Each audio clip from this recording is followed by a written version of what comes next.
Oh, I better get there.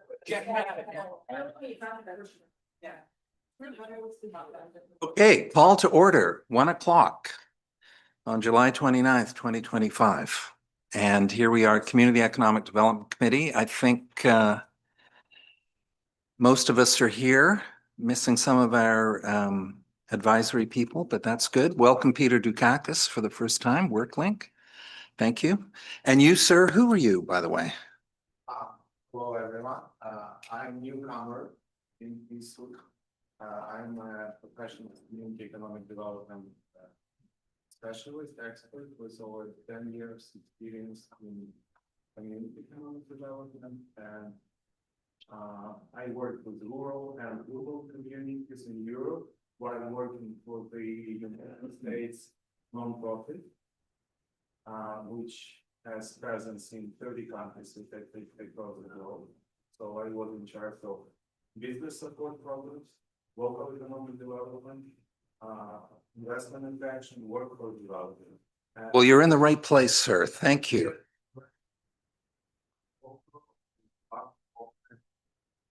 And to volunteer or doing some work to help district of Sooke to revitalize and support your initiative. Okay. We'll have a public comment opportunity in a few minutes, and perhaps you could continue at that point. I missed your name, sir. Yeah. Okay. Vitality, how good. Okay. So we'll begin, we've called to order First Nations recognition. I thought since we're beginning the OCP process again, I would quote from our OCP in making this acknowledgement today. Central to Sooke's history is the acknowledgement that Sooke occupies the unceded traditional territories of Sooke First Nation and Sienna First Nation. And we acknowledge these nations' ongoing presence, influence, and rights within the community. The district makes this land acknowledgement to raise awareness of ongoing Indigenous presence and land rights in the territory that includes and encompasses Sooke. It invites us as a settler government to reflect on how we may perpetuate colonial processes that are ongoing and from which we have benefited, as well as the changes that we must make to honor the Indigenous peoples and their lands that we inhabit. So on that note, approval of the agenda, please. That's Councillor St. Pierre and seconded by Councillor Beddoes. All in favor? Yes. So that's carried. Adoption of the minutes. Councillor St. Pierre. Member Strongwind. All approved? Okay. Public question and comment period. Vitali, if you would like to continue, or we can speak after the meeting if you want. Come sit.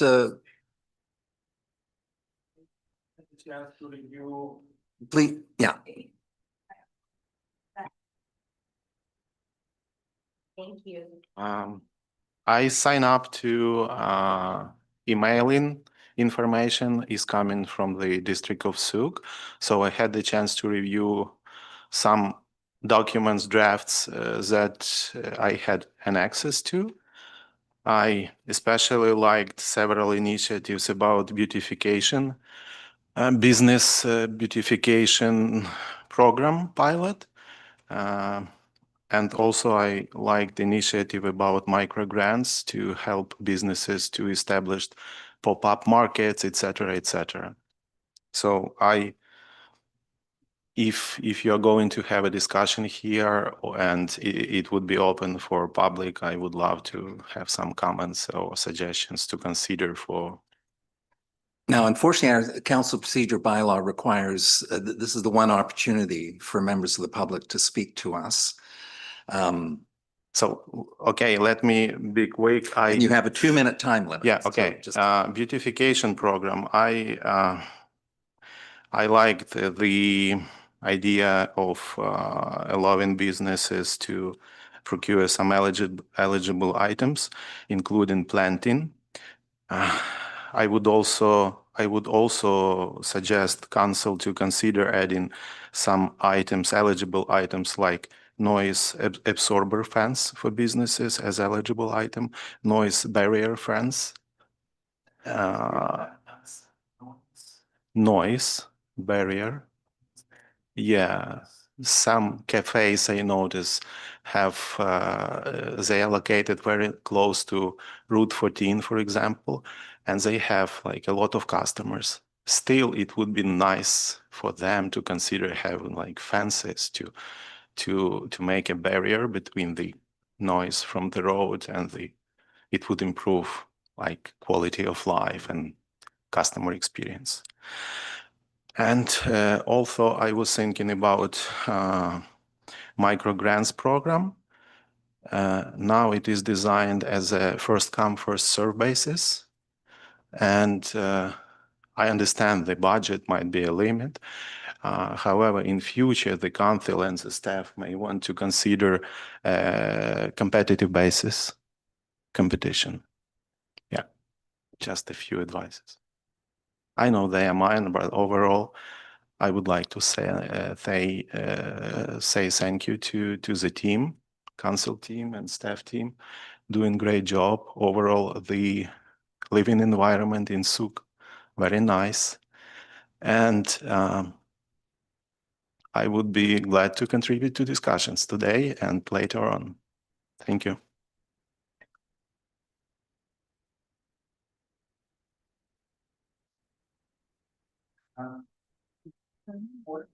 Based on- Chambers of Commerce,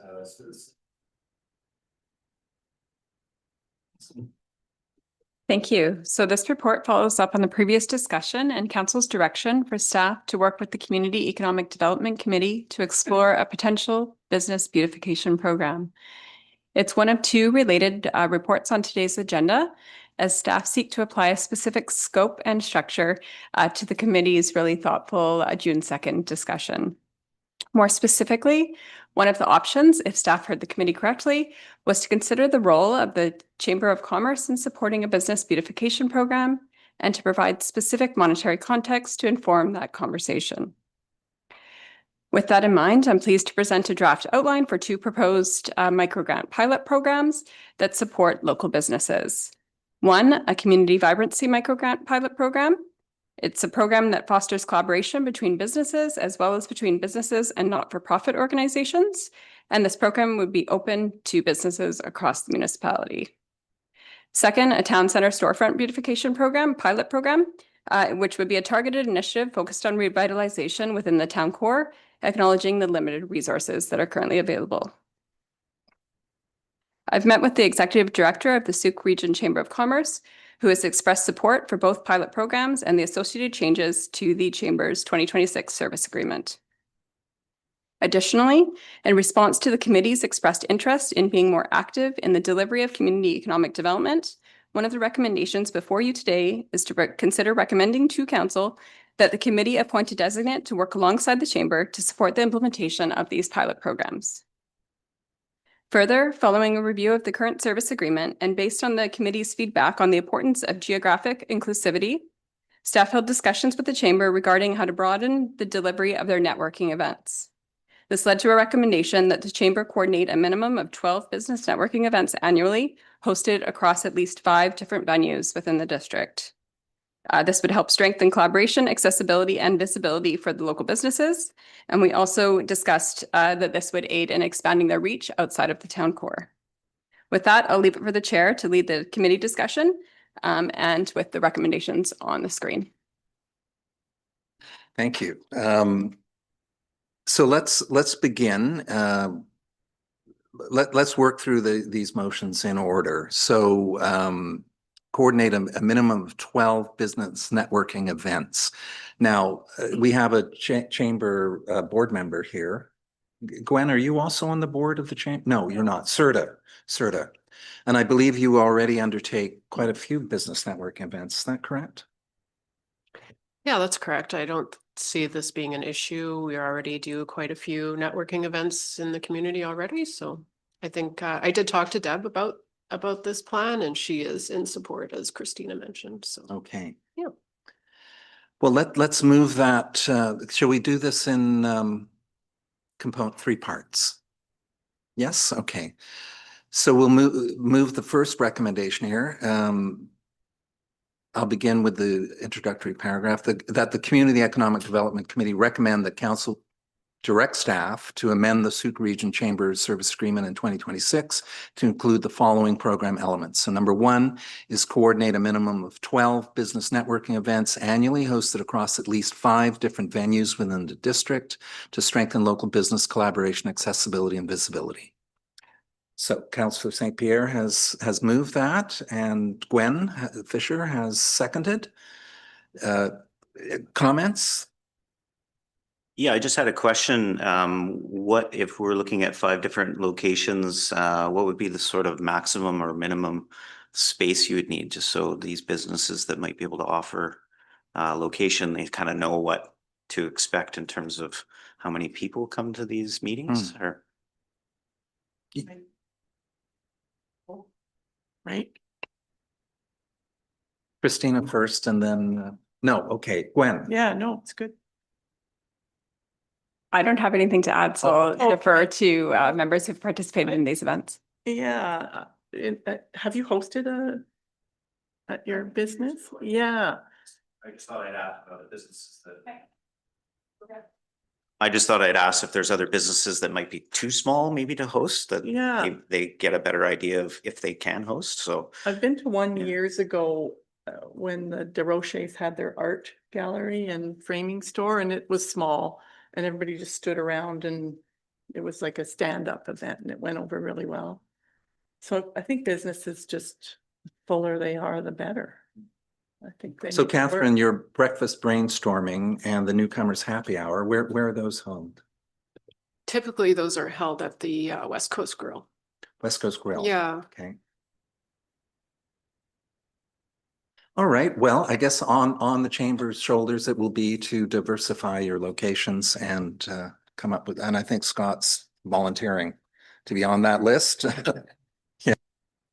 Yeah, I mean, we definitely have a space I think that we can offer, but yeah, it was definitely also just to make sure that, you know, other businesses that might want to be able to host, because it's a good chance for them to sort of be visible, that maybe other business operators don't know a lot about their business. So it's a good opportunity for them, even if they are small. So I just wanted to find out sort of if there was parameters around, you know, the size of what that business would need to be to host, but sounds like even a small little guy could fill the room and just keep rolling them through, I guess. So yeah, that's great.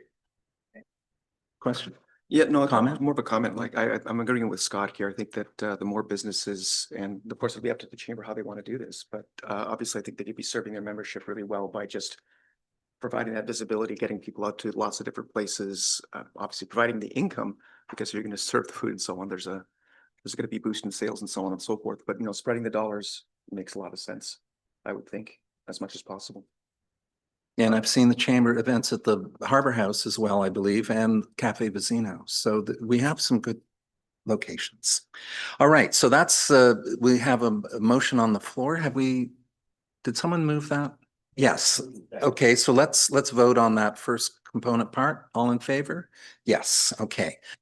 Part 2 is, and here there's opportunity for questions as we go through this, but I'll put it on the floor. Administer a pilot microgrant program in 2026 with a total allocation of up to $5,000 to support local businesses in delivering collaborative business-led public events that foster community vibrancy in commercial areas. Program outcomes will be used to inform consideration of future program continuation.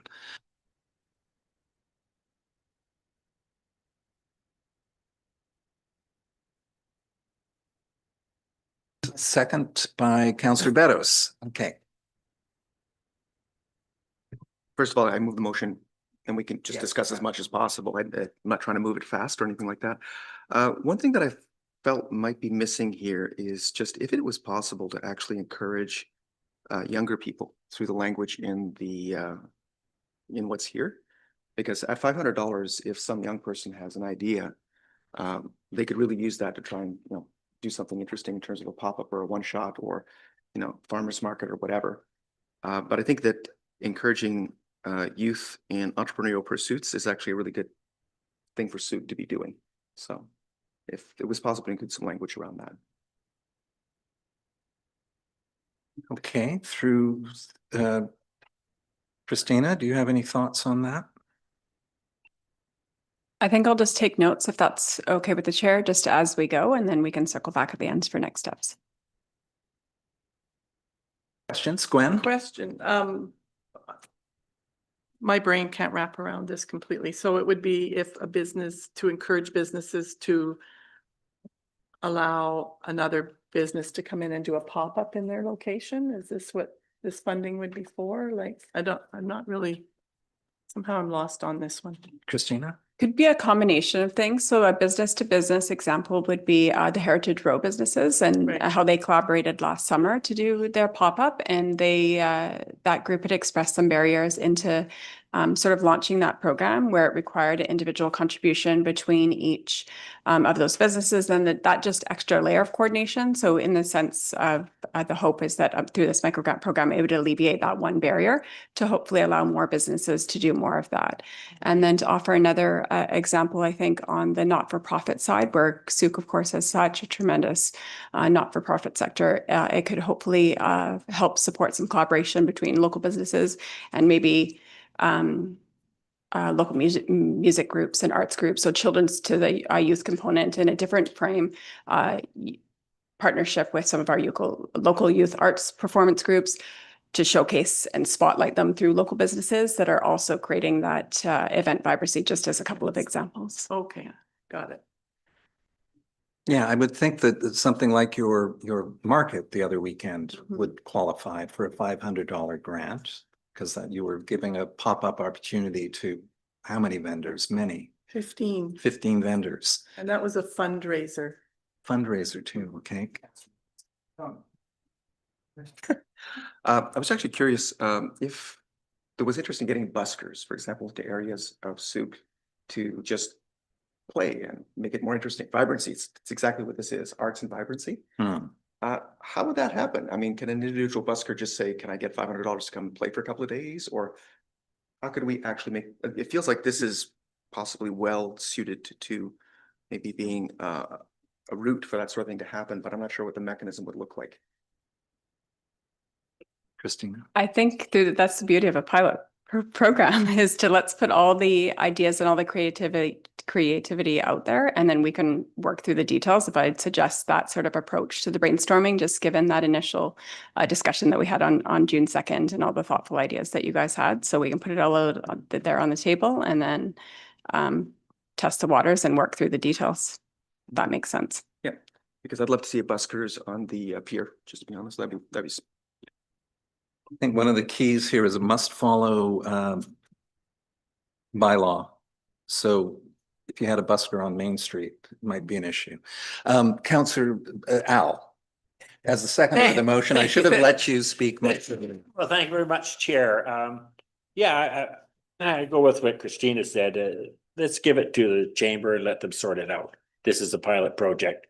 I mean, everybody's eager to have wonderful little ideas, but that's not why we're here.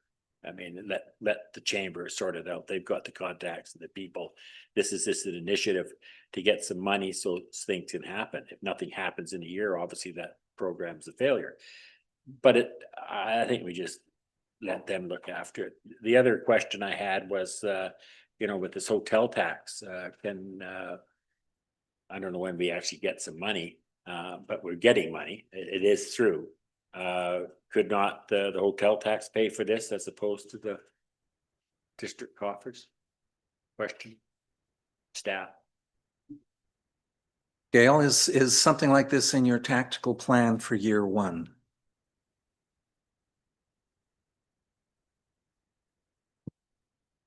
My apologies. I'm trying to catch up on everything from being away a week. No, it is not directly in the tactical plan for year one. And plans have an ability to be adjusted. So we can certainly look at that. Yeah, I would think for the first year we will do it, but maybe in the following years we can, put this over to that. I mean, that's what they want to spend that money on. I understood, but okay. Scott is up next, and then Tony. Yeah, I think the chamber would probably be great to run it. I just wanted to make sure that don't necessarily have to be a chamber member if you're a business, that you still can apply for. Yeah, okay, great. And then just one thing I wanted to mention that I think it was brought up, I think at the last meeting, and I would love to volunteer our space for it. And I think it might even fall within some of these ideas that we're coming up with around some of these pilot projects is a youth entrepreneurial program where you could use my classroom in the evenings. We could bring in some business professionals that either want to volunteer their time that are within the community.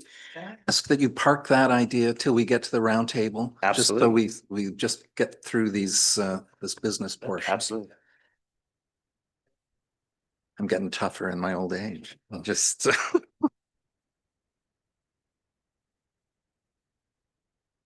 Okay, further questions or Tony? I was just curious, let's just look on the bright side and assume that the chamber's gonna do an amazing job. We're gonna have great reach. Lots of people are gonna want to do this, and Sooke has got all sorts of amazing arts and vibrancy happening, and then we're out of money because it's only 5,000.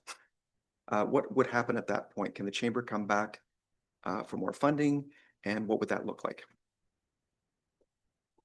So through the pilot, we are recommending a full cycle to report back and have that touch point. So a part of the scope of the chamber, having this be a part of the chamber service agreement would be having them report back to this committee. So that would be the time for that discussion as far as what went well, what were the lessons learned, what was the uptake, et cetera. In conjunction, should the committee recommend to council and it be supported, that the designate from this committee working alongside the chamber, that's another opportunity for that feedback loop as well. So but that is at the onset of this service agreement that I spoke with in speaking with the chamber's executive director, was to have that report back likely at your December or November meeting to touch base with this committee.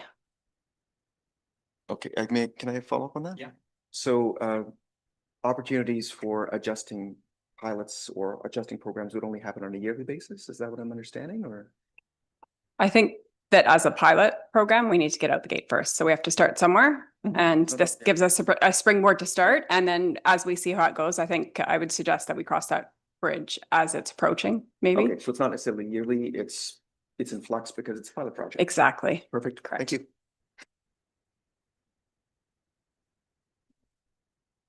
Oh. Do you, when we say the chamber gets to make these decisions, how does that look? Like, is it the board? Do they have a committee for this? Like, is it a subcommittee of chamber? Because it's quite a broad, the chamber. Who would, is that a question for chamber? Well, there is within the staff report, a program administration section here. Do you want to summarize? Well, we'd see us doing that as a team. So that was another reason to consider maybe a designate from this committee. So we could do that in conjunction in refining this. So there's a sample document that's in draft form currently, but if we need to refine some of those details from this conversation today, that would be then taken, for lack of better words, offline from this space, where staff, chamber, and the designate would work together to refine those details. And then we'd go into program launch that's administered by the Chamber of Commerce. Okay.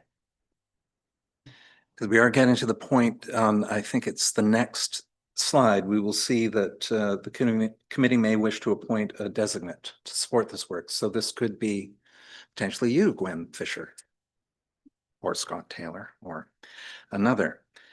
So I think this looks like a very promising start here with the micro grant program. So shall we vote on this phase 2? Oh, Catherine, I'm sorry. I just had one question. Is this new funding going to the chamber, or is this included in their service agreement already? So this is an additional $10,000? Is that my understanding? Correct, for this specific scope that we'd bring forward alongside 2026 budget deliberations. So let's have a vote on this. All in favor? That's unanimous and that's carried.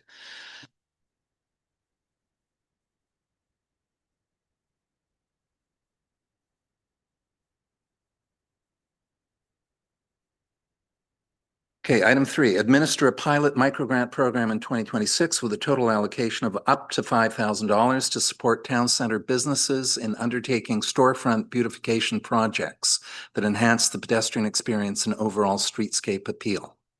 So we'll have a motion by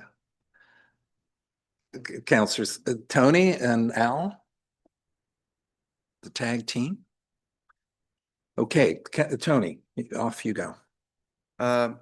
Really like the intent, like the language. There's one thing that I think I would like to see, and that's some sort of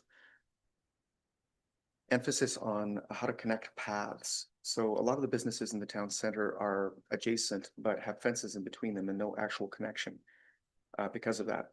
I think that's one of the things that could really improve a pedestrian experience if you didn't actually have to walk around a long way to the sidewalk and then come back to the business.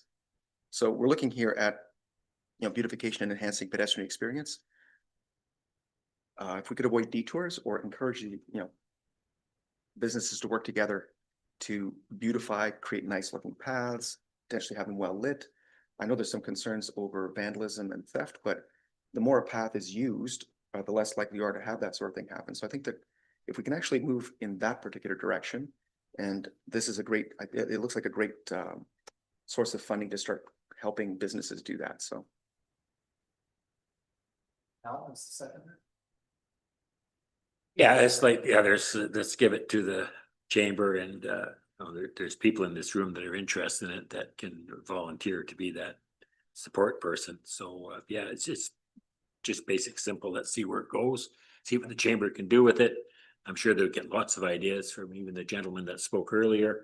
So yeah, let's get on with it. Comments, questions? Okay, I think immediately of the patio on Route 14, right? And how that has so dramatically improved, and potentially one day with sound barriers as well. To that point that Vitaly raised with us, would sound barriers possibly be a item you could add to that list? I don't see why not. Why not? Okay, thank you. Scott. I just had a question. What would be the consideration of town center businesses? So what's that barrier? Is it Sooke Road businesses? Is it within a certain parameter of Sooke Road within that town core? Just so again, those businesses that are sort of maybe in the outskirts of that may not fit in that sort of boundary. I just don't know if there is one. So Yeah, so I'm pretty sure it's just town center, but Christina? Correct. So I just referenced the map in OCP bylaw 400 so that we're all speaking the same language or singing from the same song sheet, so to speak. So. Now, the vibrancy microgrant, however, does provide opportunities outside the town core. So if you wish to throw an event in your parking lot, for example. All right. So let's vote on this one. All in favor? That's carried. Yes. So here is this opportunity for the community to stay in the evaluation group with the chamber and district staff. So I put this on the table. That council. Oh no, let's discuss who is going to volunteer for this role. Gwen Fisher has come forward. Okay. Thank you, Gwen. On that grenade. Okay. Okay. So I will move this that the council appoint Gwen Fisher as a designate to support the evaluation of applications for the 2026 Community Microgrant Programs, with the role to include participation in reviewing submissions, applying agreed upon evaluation criteria, and advising on funding recommendations. So all in favor of that? Yes, thank you, Gwen.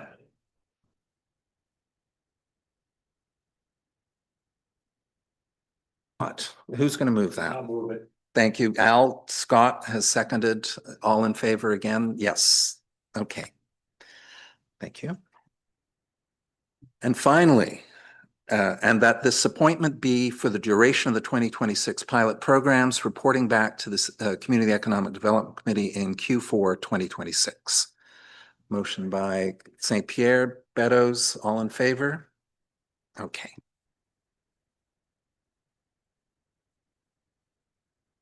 Quick turnaround. Yes, given I think you first raised this at council perhaps 2 months ago, and then came to this committee for a brief preview. So great work. We're now moving into 6.2 strategic projects update. And who will take the lead on that? Chris or Scott or Scott, sorry, Chris or Gail? I can take the lead on that. As per the report attached to your agenda, I provided a update on the municipal regional district tax.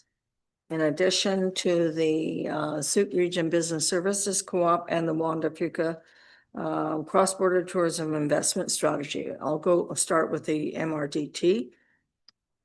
Can't tell you how pleased everybody is that we received our letter from the Lieutenant Governor advising that we were successful.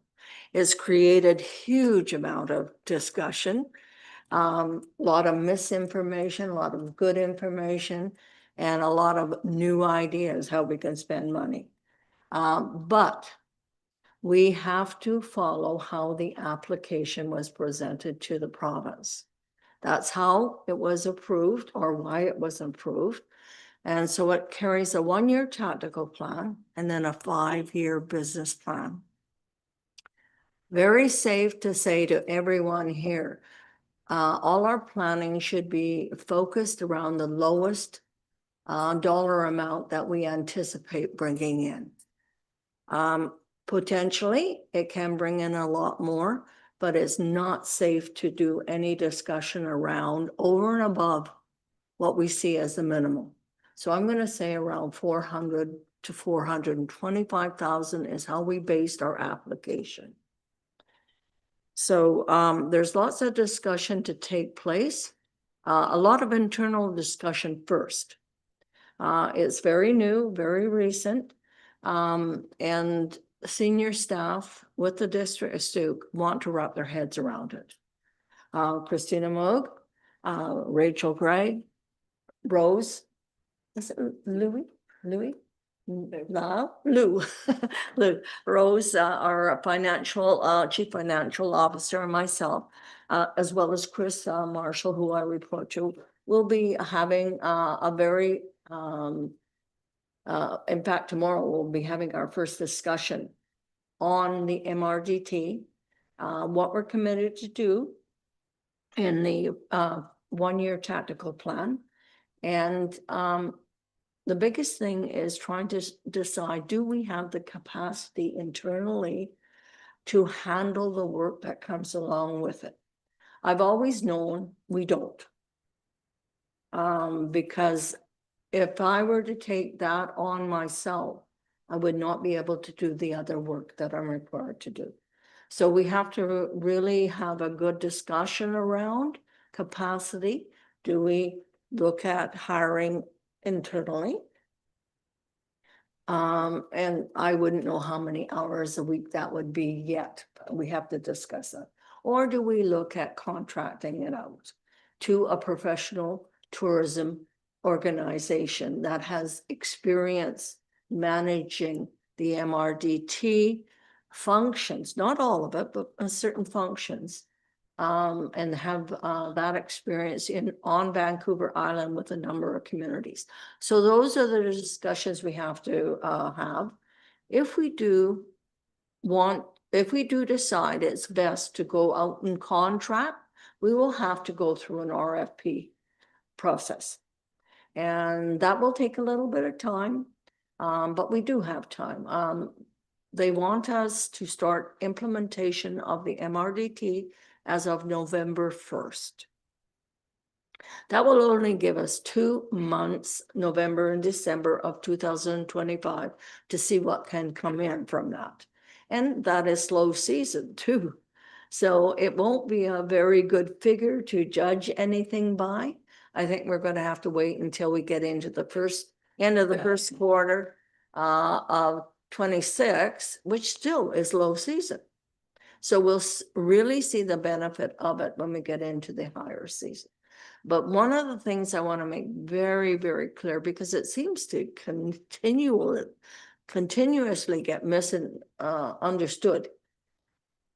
The minute we sent in an application with 51% support from the accommodators, that means anyone, whether you have 1 bedroom, 10 bedrooms, whatever, are required to start collecting.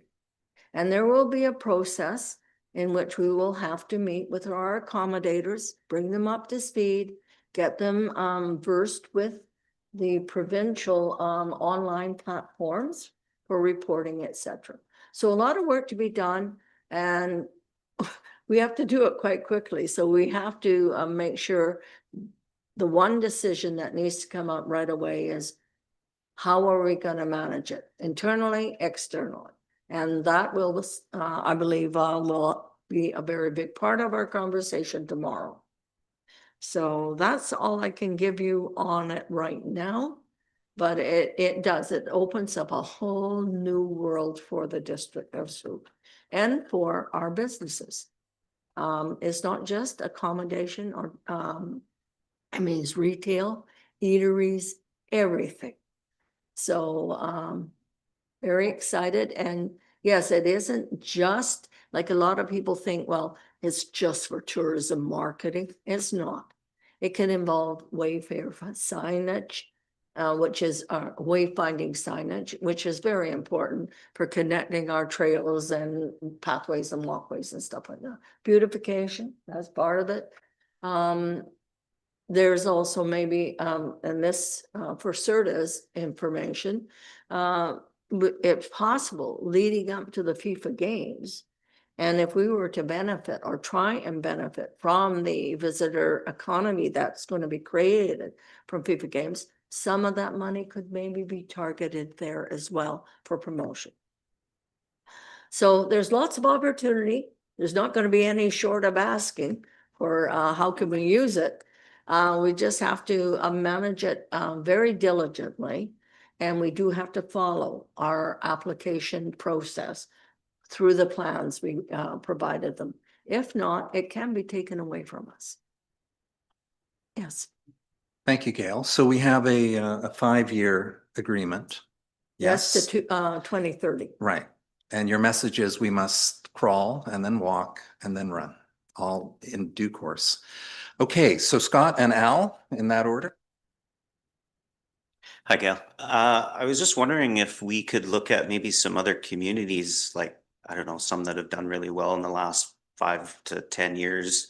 Ucluelet, maybe Cumberland, and find out if they've used those services or what they're doing in that case, or if they've hired internally or what they've sort of done, and maybe take a look at some communities that we kind of, look at they've done a very good job with, and just find out if there's a company that they all might be using. Actually, we've already done that. I've definitely done my homework on this. And yes, there is one specific tourism organization that has done more than 7 island-wide MRDT administration management contracts after they got their MRDT. And they vary.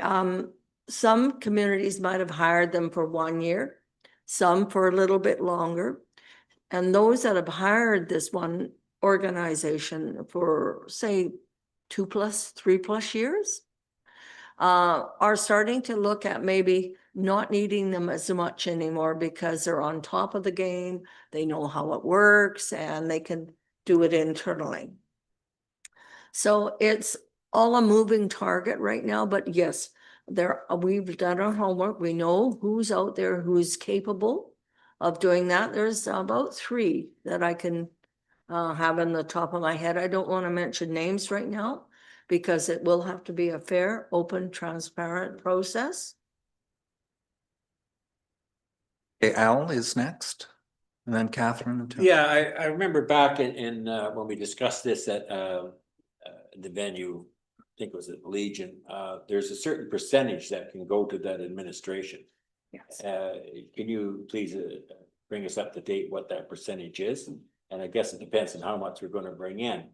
I guess my concern, the reason I asked that question is, if we go in-house and we have to hire somebody, we want to make sure that there's enough funds there from, say, we hit the low of 400,000 a year, that we don't go over that allocation. So I'll go back to you for that. That's a good question, Al. We haven't determined a percentage yet. We are discussing that and discussed it a little bit last week. It depends. The various communities have different percentages in which they keep for internal administration. I've seen it as high as 15%. Yeah. And I've seen it as low as 5%. Sure. So it depends.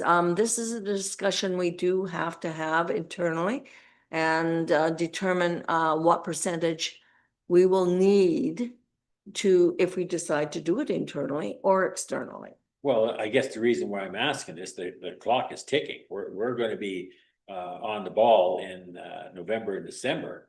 And you know, it's now going to be August shortly, which we don't do anything. Well, we do a lot of things, but we need to me, make a recommendation fairly quickly. We're not meeting in August, so we're meeting in September. Either we contract it out and then we need a dollar figure. And so it's important that, you know, we have those things resolved pretty quick. I'm not sure what the mechanism is to do that. Well, I think the start is tomorrow. We have an internal meeting that we will identify this as the highest priority and the most important thing to resolve right away. Yeah. Whether we, how much, if we're going to do it internal, how much money do we need from an administrative point of view to take out We of don't that get money? much of $40,000. Yeah, yeah. And if it's to let it go to a contract, then we have to get Johnny on the spot and get that RFP out Yeah. as soon as possible. That's the reason So- why I raised it up is. Oh, that- yeah, no, So you're on it, okay, and like you say, the percentages you were kicking around there is between 5 and 15%. And if we're looking at the you know, the low number, which you recommended, that doesn't look to me like it would supply enough funds that we went out and hired somebody to do that. So maybe the first year, or just as a suggestion to the group that's looking into it, might want to contract it out for the first couple of years and see. Yeah, I'm kind of leaning towards a contract out because they have the expertise and that we can move forward on it real quick. Review it in 2 years. But I don't want to put it out for a multi-year. I want to do a 1-year contract with renewable That's up to your committee. discussion. You've answered my question, Yeah. how it would work, and you've answered my question that it's time's ticking here and we need to get on with it. And, you know, kudos, it was a long time coming and it was a tough battle, but we're here. And this community that could use that sort of funding for that. Mhm. So that's great. It's just your little committee, who I guess it's here, get on with it.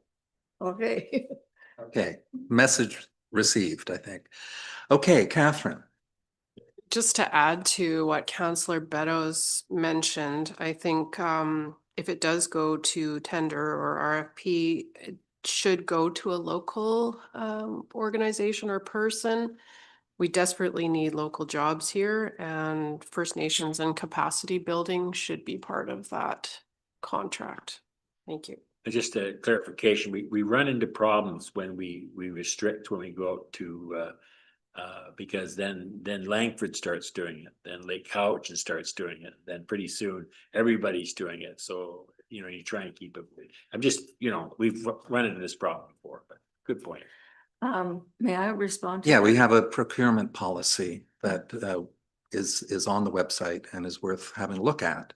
It does have a collection of priorities beginning local and going regional, provincial, and outwards.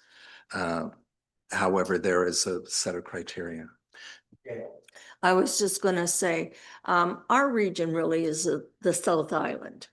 It incorporates the CRD. And so I think, you know, the possibility of pulling in some expressions of interest of companies that operate within the CRD or the South Island, which is in Nanaimo South, is very possible. Okay, I think Tony is up. Given that we're not looking at a lot of money right away, and one of the items that's mentioned is infrastructure improvements. I mean, when I see infrastructure, that's a lot of money. So I'm assuming that this money is going to be more in terms of potentially doing initial reports or looking at feasibility studies and so on and so forth. I know that one of the things that's come to my attention is that, at least in terms of cycling tourism, which the Wandafuka Corridor project I know is emphasizing, access from the Galloping Goose to the town center is difficult. When would we anticipate potentially having some sort of a feasibility or viability in terms of how to actually cross that, whatever that looks like? Because I think there's lots of different ways that it could potentially be done. Where do you see that sort of thing fitting in and in a timeline, and how would it happen? Okay. And then I'll stop. Might I suggest an important conversation for the Parks and Trails Master Plan Midpoint Review later this year that council will be looking at in Q3. So that would be a really fitting time for that conversation. Not to remove it from no pun intended the parking lot here to that one, but it would probably be the most optimum space for that conversation. That makes sense. It's good to know what's happening. Hey, congratulations, Gail, on getting us this far. I had a question here around these online accommodation platforms. Does that include Airbnb and Vrbo, or is this a booking.com or what?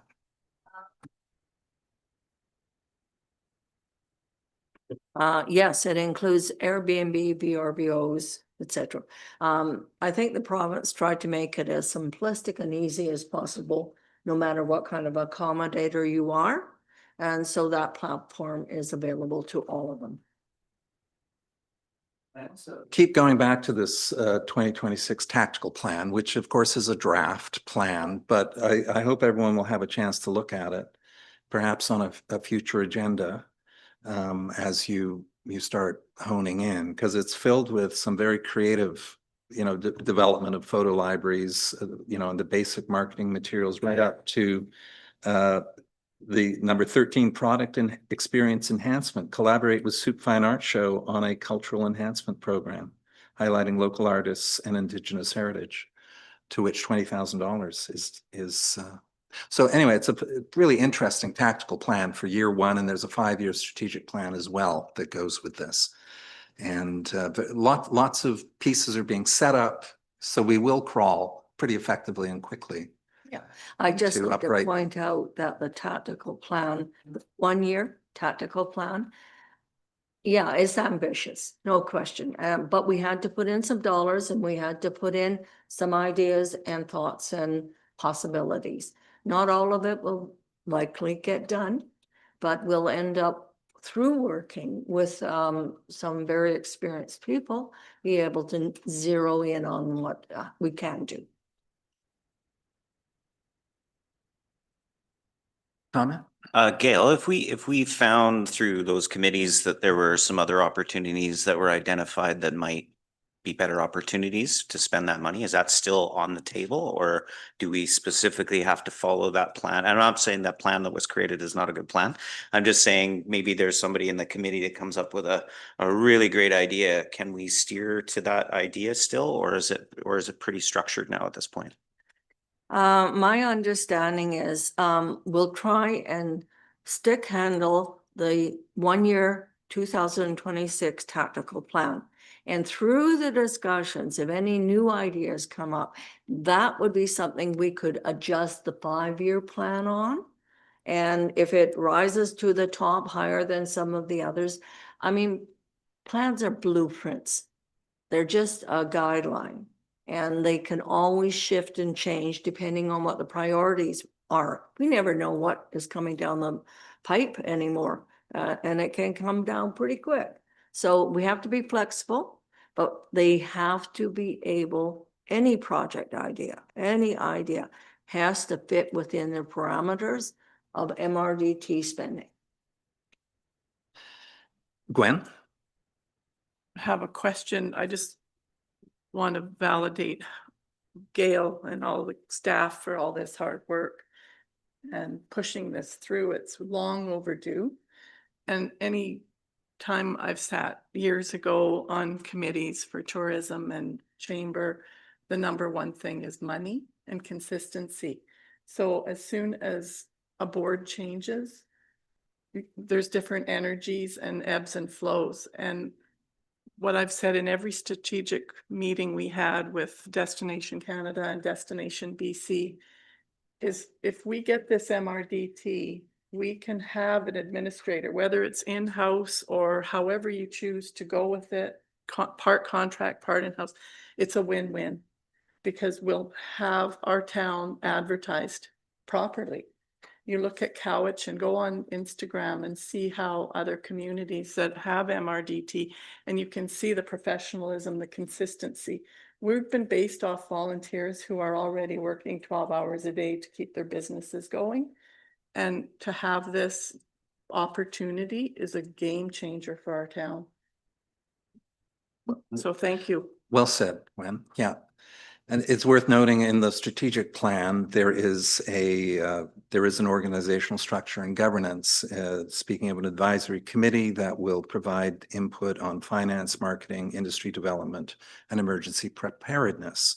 So the structure is there. And yeah, long overdue. Here we are.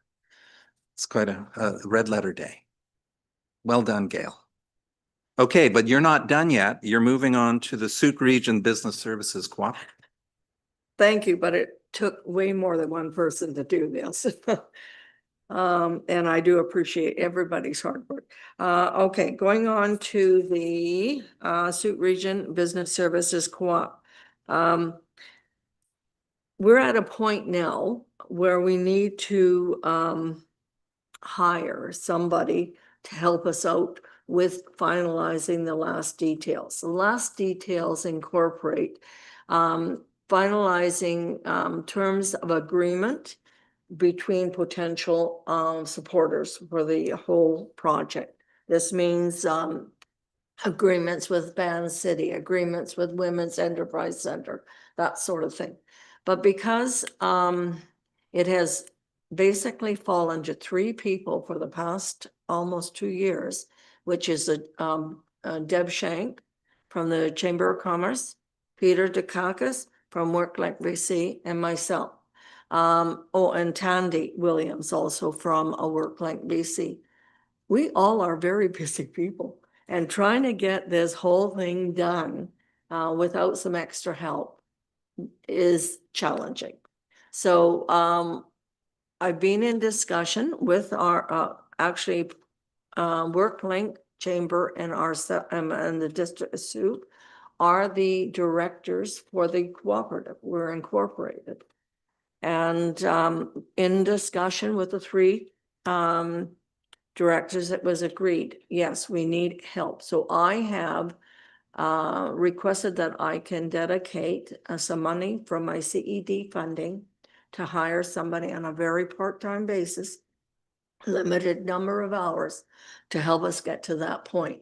Because the intention, and you know me all fairly well by now, if I say I am going to launch something in the year 2025, I am.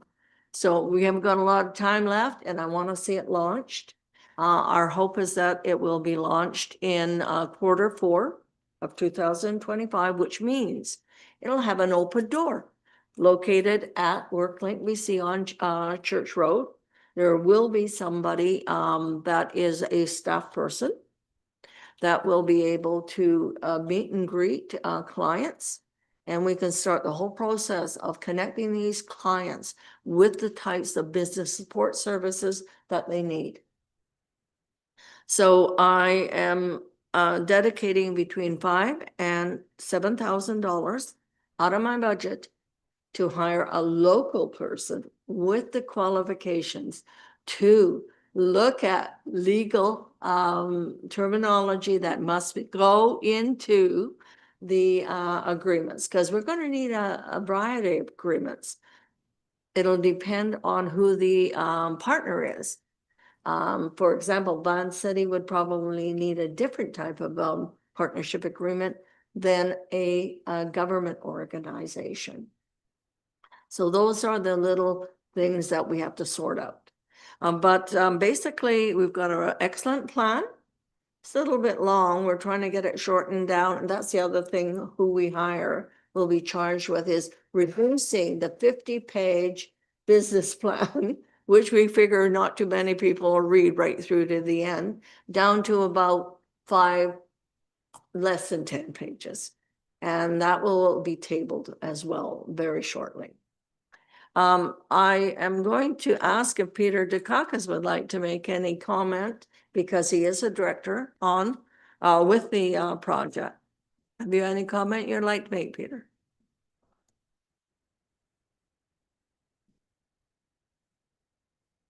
Thank you, Gail.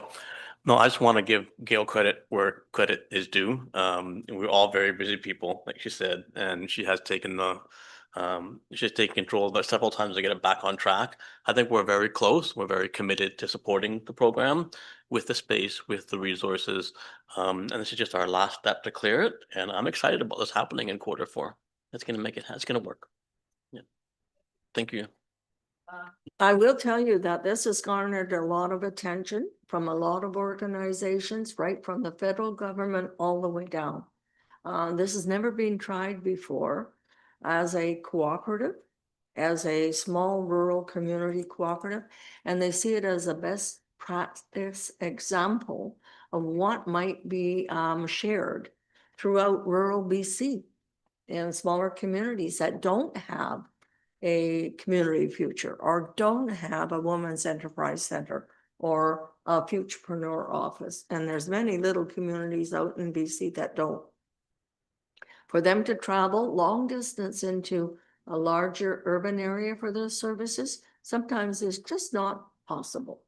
So they've really, this project has received a lot of attention. So they're all asking us, when is it going to be launched? And that's why I really want it to be launched this year. Thank you. So thank you. Thank you, Peter, as well. So we can anticipate a name change, a logo and a marketing launch by October, November, somewhere. Yes, we need a name change. Sooke to Port Renfrew Business Services Cooperative is a lot of words. From a marketing perspective, it's not doable. So we're in the process right now of just finalizing what the look and feel is going to be like and what the name will be. Okay. All right. And any questions or comments for Gail, Catherine? I have a question, and maybe backing up a bit, can you tell me where the mandate came for this project? Was it in the strategic plan or the OCP, or I looked in the economic development plan, I didn't see it there, but the other question is, how many jobs will it create, if you know? I can tell you where the direction came for taking on this project. It was right from the District of Sooke's Community Economic Development Action Plan. And it says supports for local, small, medium businesses. And when I looked at, well, when they hired me, what am I going to do that would meet and align with that directive? And I recognized right away, we're short of services, the gaps in services to connect these small businesses to. And that's where it came from, is through a conversation with several local businesses and a couple of counselors. We were sitting there trying to brainstorm what could we possibly do to help and support the retention, expansion, and the attraction of new businesses into the Sooke area. And this is what we came up with. We were very successful right away in reaching out and getting funding to support it by way of a consultant. We've not put any dollars in out of my budget other than my time for this project to date.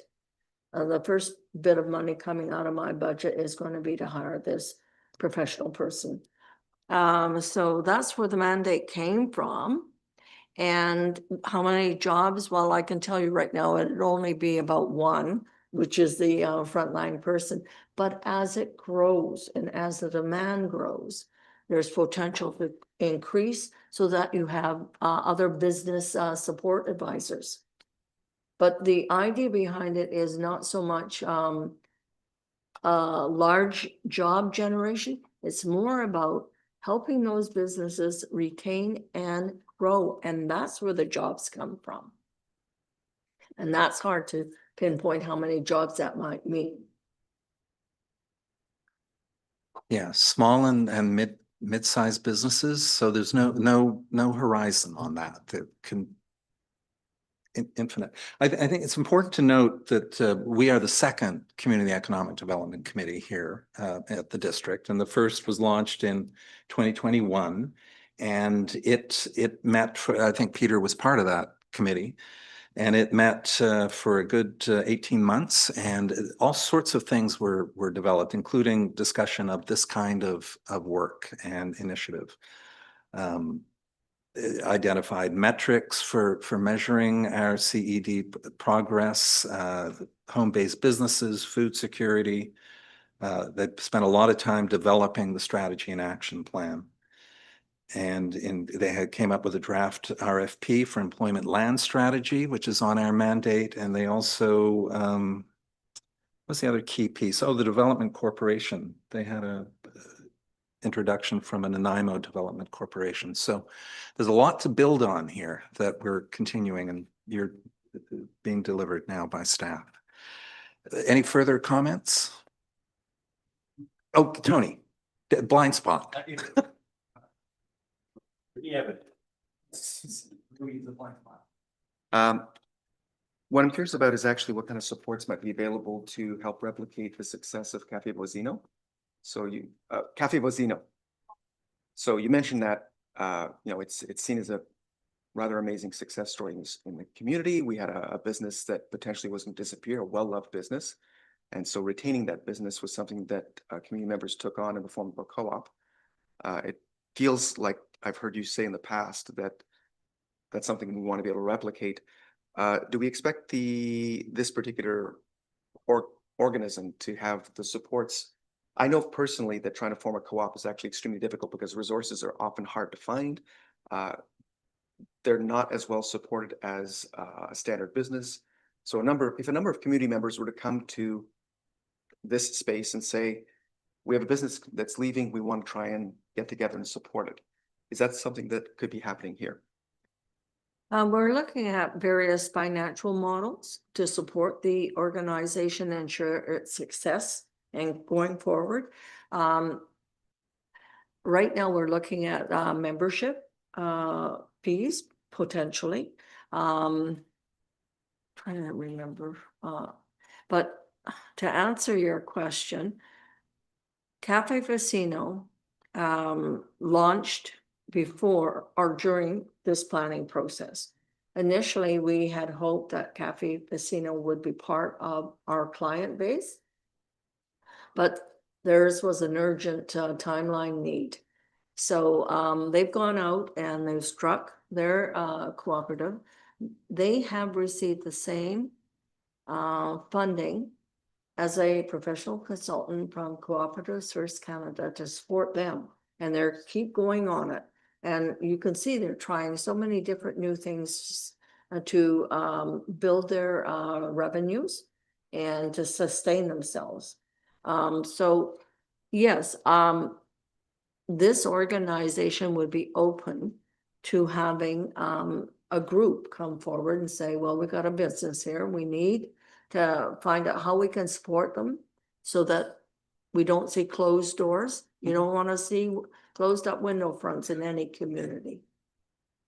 So the idea behind the business cooperative is that, yes, we will be available and make ourselves available to be that conduit that is open to the community so we can connect them to the various other resources out there that can help them to sustain themselves.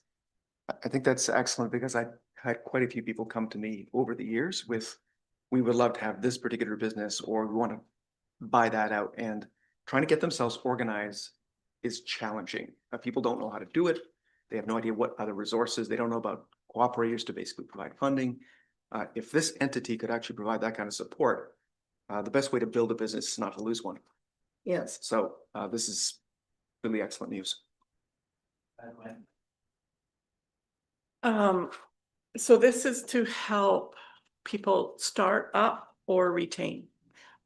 All of the above. Yeah, So from startups to those that exist, yeah, that might be wanting to expand, right. to those that exist and are afraid they're gonna have to close their doors if something doesn't change. To even, we have an amazing group of women in Sooke called the Sooke Women in Business Network. There's something like 60 women involved in this. Many of them have no idea of the resources that are out there that could help their Mhm. businesses grow. Just the fact that when I presented to them way back when, they didn't know about the Women's Enterprise Center, loans up to $120,000 are available. So this is the sort of thing that we will be doing. It's education, awareness, connections, networking. Hopefully, we're also going to be offering up workshops, educational workshops. So it's sort of a complete turntable. Or I don't think that's the right word. I know there's a word for that, but a service that just will touch on every key point that businesses need. So like the Economic Development Bank of Canada, is that, they have all, Women's Enterprise, those are Yeah, two organizations that I've worked with in the past. those are the partners. Partners, yeah, And so we have reached out to Business Development Canada. yeah. And all those federal, provincial, local, and community organizations that support.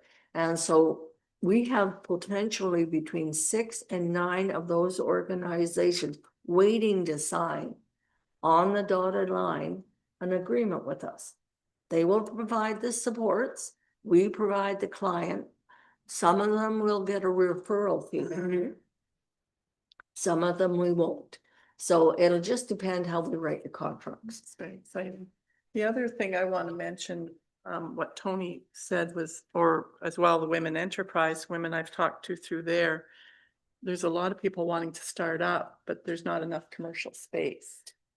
So I think our council, I hope I'm not off track here. I think we need to readdress the process of rezoning and developing properties like what we had to go through, so that we can move forward with more commercial. We're right now waiting for the big development behind the, I don't know what we're calling it, but Upsuk. I like that. Gwen, let's park that one. But Roundtable is coming up okay, and OCP. got that. We've got big opportunity right now Yeah. to do this kind of discussion. Okay. Okay, Tony, and then we'll close it off and allow Gail to finish up her. When you were looking for a word and I think you came up with turntable, the word that came to mind for me was buffet. And I was just thinking, as you're looking for a name, maybe something like the Business Resource Buffet or Sooke, I don't know. I mean, just throwing that out in case you're.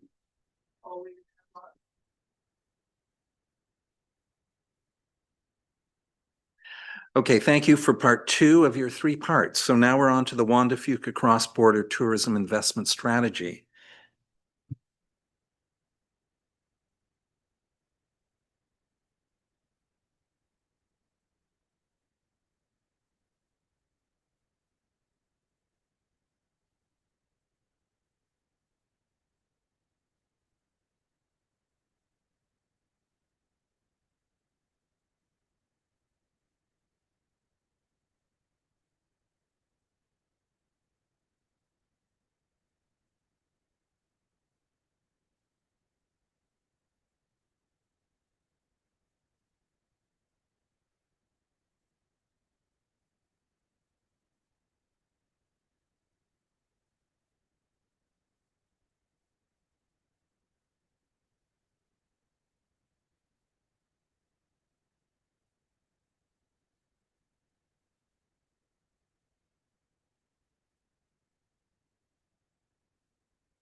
Okay, Gail, will that come to council in September or to this committee?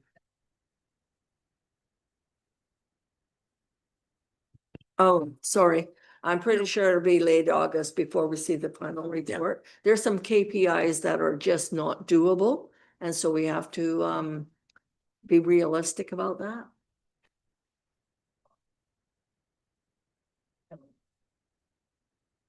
Just confirming, the steering committee does have First Nation representation at this point in time? It's a challenge. I know. I know. It's a challenge. We have done as much as we can. And realistically, when First Nations are ready to come to the table, they will come to the table. And they'll be We've quick. had various conversations with the Pashidat and tried to have various conversations with the South, starting to open up now with the South.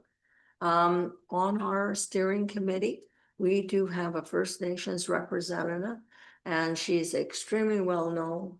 She is with Destination BC, and she leads Indigenous Tourism BC. So that's we do have that representation. We have the interest. Actually, on Washington State side, I'm going to be very frank. The First Nations are far more interested in what we're doing and wanting to move forward with it in partnership. It's taking a little bit longer on our side. Okay. The other question that I had was, given that you have a steering committee, where's the membership actually drawn from? Is it where is it the federal, provincial, corporate? Where the steering member committees drawn from? Oh, the steering committee draw upon? Well, we have some representatives. Of course, it's going to be Destination Canada, Destination BC. And then we're looking at various local regional tourism organization representatives. So Olympic Peninsula Tourism Association, Forever Strategies, which is it used to be Tourism Victoria, it's now called 4VI, Forever Strategies, representatives from them. And then the visitor center representation from Olympic Peninsula. Michelle, right? Michelle, what's Michelle's last name from our Sooke Region Business Service, our museum and visitor center? She's on the steering committee. So we've tried very hard to identify local, regional, provincial, and federal experts in the field of visitor economy and tourism. Thank you. Okay. Okay, Scott? Yeah, I just wanted to mention I've also been involved in this committee, and I have had a couple conversations with the Sooke chief and just mentioned to him that if they don't necessarily have the capacity to be at any of the meetings, that I would keep them at least just up to date with the information that's coming forward. So that's as far as we gotten so far. Okay. I think we're going to end with a great deal of thanks to you and all the stakeholders, because there have been many, right, that have been involved in this process over at least 18 months. I think you've been building the various the Juan de Fuca tourism plan and now this cross-border. So thank you very much. I think we will just have a motion, please, on the screen. Would you like to read it? That the Community Economic Development Committee receive the Strategic Projects Update Report for information, and that the committee, actually, I think this is only if we have recommended further action, so. That's I'll right. start with So that. just the start. And that's seconded by Catherine, and all in favor? Yes, okay, we're carried. And I don't believe we have any further actions to recommend to council on this subject at this point. So, but that's a standing item for future agendas. It's always able to craft a motion, put it forward. Okay, moving on. We have 6.3 seasonal adornment, Christmas decor in the town center. Over to Christina. Thank you. So this report also follows up on our previous discussion and the council direction for staff to work with the Community Economic Development Committee to explore a potential business beautification program. It is the second of two related reports on today's agenda as staff continue to apply, again, specific scope and structure from that robust discussion that we had on June 2nd. In this report, staff are seeking consideration on a committee recommendation to bring forward options for expanded service levels for Christmas decor in the town center. Really honing in on that as it was a specific item that was discussed during that business beautification program. Notably, with the recent approval of MRDT, this expanded service may be accommodated outside of general property taxation, creating a new opportunity to enhance seasonal vibrancy, in particular because it's at the during the off-season period as a net new service level. The report also acknowledges limitations of the district's seasonal adornment activities, including budget and also property limitations. So there is some geographic sort of challenges with the land and the assets that the district has that we can directly adorn. In addition, based on the committee's June 2nd discussion, staff are also seeking your consideration to bring forward the recognition and awareness policy to this committee. So staff are committed to returning to council with that, but wanted to check in with this committee to see if you are interested in partaking in that review of both the recognition and awareness policy along with the draft 2026 schedule of recognized activities for your input before we proceed back to council. And so with that, I'll turn it back to the chair for committee discussion. So in the agenda, we see the 2025 approved schedule of dates. And you're suggesting that this committee have an opportunity to contribute to discussion of next year's. Correct. However, I would come to your next meeting with the draft policy so that the policy framework can guide that discussion along with an updated schedule should the committee wish to partake in that discussion. Do we wish to participate in that discussion? Yes, absolutely. I think yes, Al? Sure, why not? Al's easygoing, provided we get out of here on time. 10 more minutes. No, just for clarification is the reason why for these committees is to have these people that are not on council to give us ideas, and this is essential to what we're doing here. So I welcome that. So it's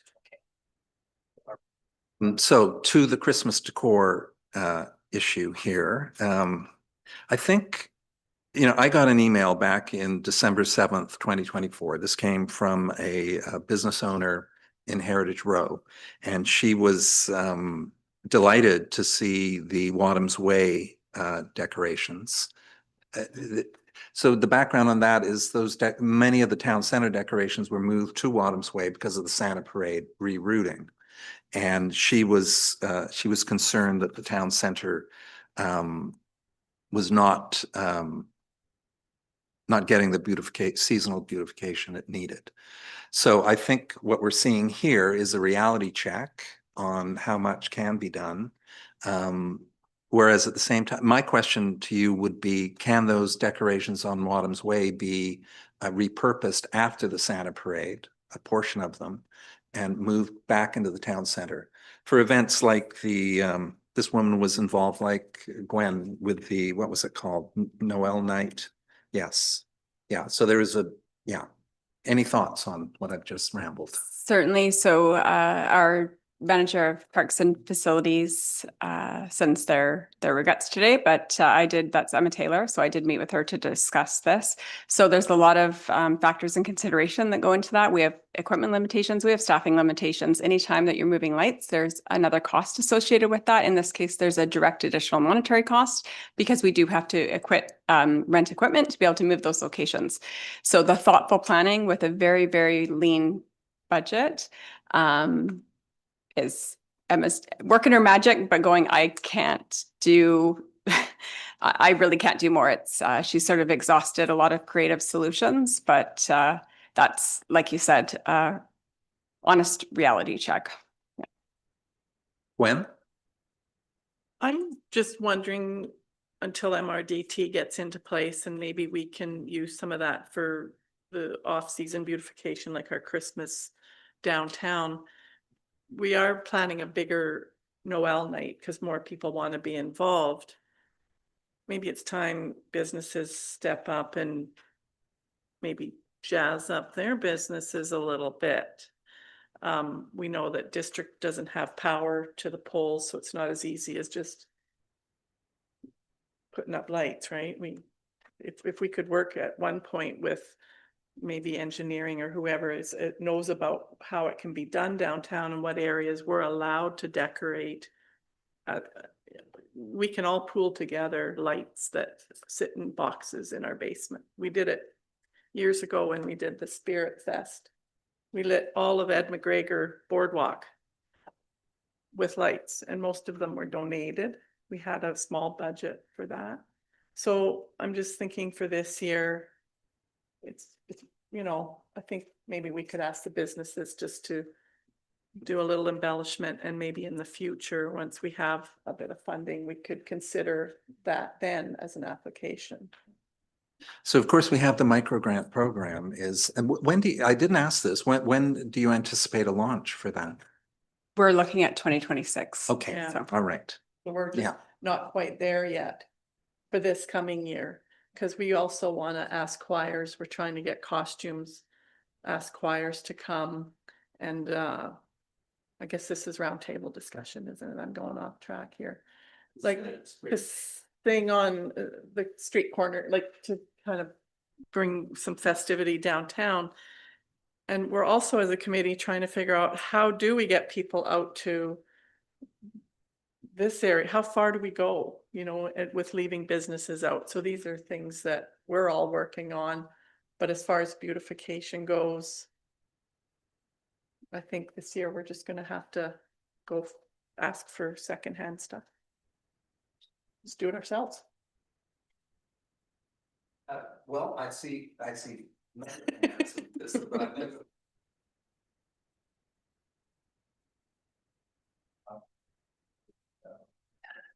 Okay, Chris and Tony. Thanks for prioritizing my question. Yeah, okay. I saw you first. Yeah. So just a suggestion, in a previous community I worked with, town of Gibson's, we, on the Sunshine Coast, we had a tree decorating competition, and every business would decorate a tree. It was actually Tim Hortons that ran this, but I would think you could do this, you know, along sidewalks and streets too.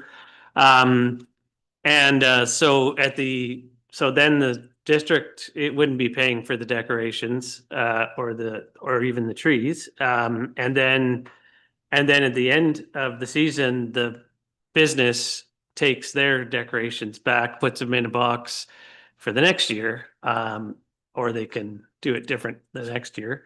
I know the town of Gibson's, you know, some of the staff members would go up and decorate the tree, and at the end we'd put them back in the box and come back the next year and have to replace a couple of bulbs or whatever. But you know, predominantly anyway, it's just a way of not having to pay up front for things, have other people do the work. And it's a good kind of community event because, you know, the businesses get their staff and people to go out, and it's a way of advertising for the business as well. And usually the prizes are fun. So, you know, just a kind of good community event. Would you see the Chamber of Commerce, for example, organizing such a thing? Potentially, yeah. Okay, we have a speaking order, so we've got Al, Scott, Tony, and Gwen. Yeah, no, I just wanted to make a comment. Gwen made some good points there. Just bear in mind that what we're doing now, you may not see any benefit till 2026, 27, but the ideas are very valid, and it is a starting point, and I can see a path forward, and I hear some good ideas. So, you know, don't be discouraged. We're gonna make things happen. Thanks. Yeah, I think just wanted to agree with Gwen and Al and even Chris, what he was mentioning there. If we're thinking of from an economic development standpoint, which is where we're trying to draw people maybe to our community, not even just local people to have an experience, but maybe some other people that might want to come to our community. I really love the idea of like an Ed McGregor Park getting lit up. And maybe even the businesses can put their Christmas trees throughout Ed McGregor and market themselves as well. Or maybe just this park that we have right here And maybe that can also, if we use this park, for instance, it could then include all of those wonderful people that I see with their farm stands out here on the Sundays that happen, and maybe they can do an evening thing. Because one of the things that I found, I have 4 kids, so I've been in this community quite a long time, and I love the fact that this community gets together to do the Santa parade, but then it's over.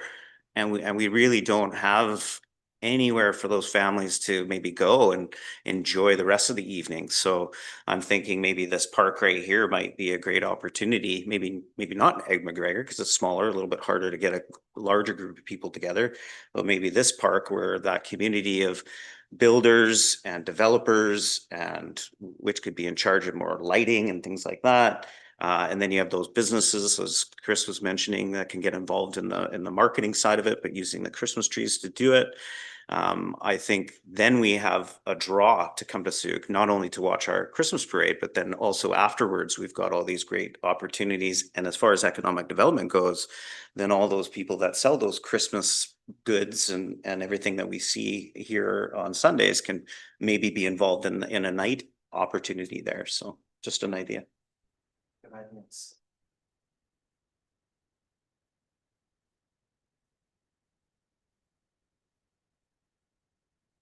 Councilor Beaton, microphone, please. But for me to use the microphone, yes, okay.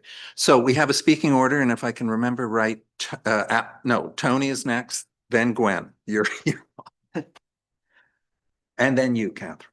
As this is being discussed, I'm actually concerned over the chamber, as one more thing gets added after another one, in terms of what they have to actually coordinate. I love the idea of a tree competition. I love the idea of the businesses working together to actually do this sort of thing. It feels though, however, like the chamber might actually need some hours of work and some more resources to actually make this happen. And I'm curious about whether or not that could be available potentially, because we want them to be able to do it. If we're asking them to do something, there should be some assistance provided in some manner, is I guess what I'm thinking.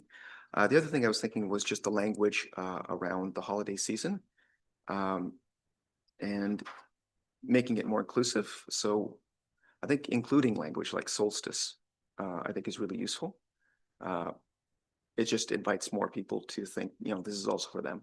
So anyway, just those 2 things. It's a good point. It's a rather Christian-centric approach. Santa is secular, of course. And we do have that solstice, amazing solstice walk in the park on December 21st. Gwen.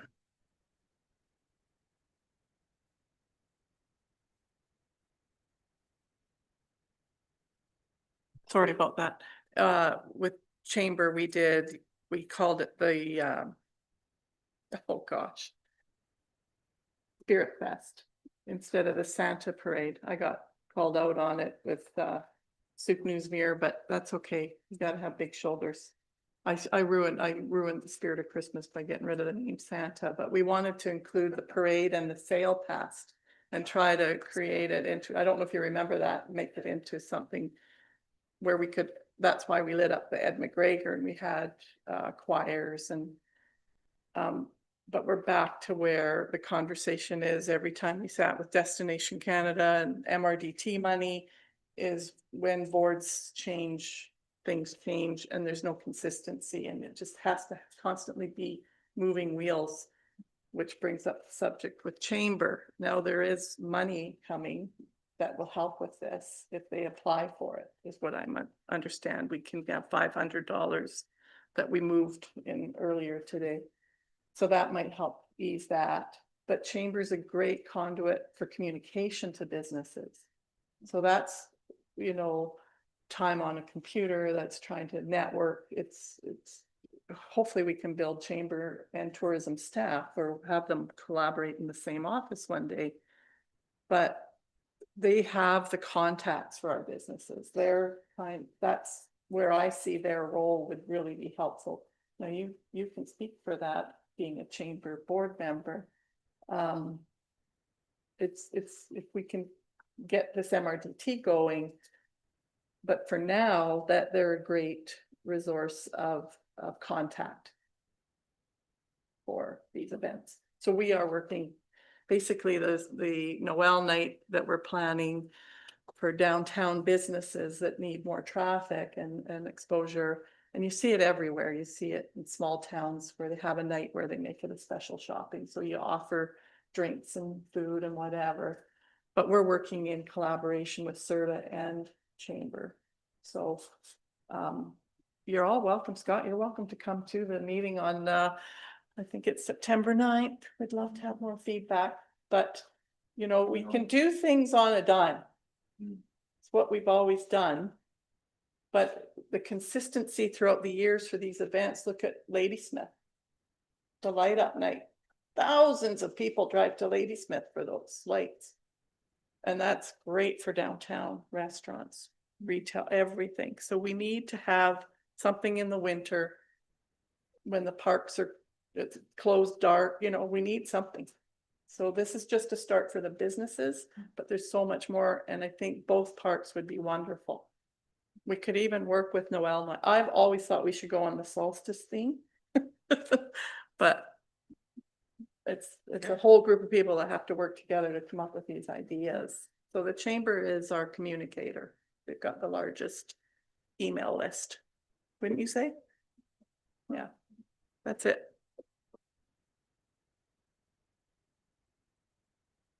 I lived in a small town in Manitoba called Steinbach.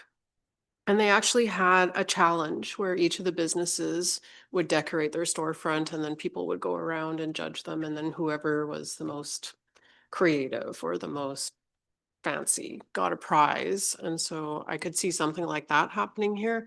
I love the idea of a night market. I think that's amazing. And you're right, like after the Santa parade, we all just kind of dissipated and went home. But I would have loved to have stayed for a hot chocolate and you know, back to the economic development point of, you know, wanting to support the businesses. None of the Heritage Row was open that night. So I was thinking like, how can we, anyways, the night market idea is great. I think that's awesome.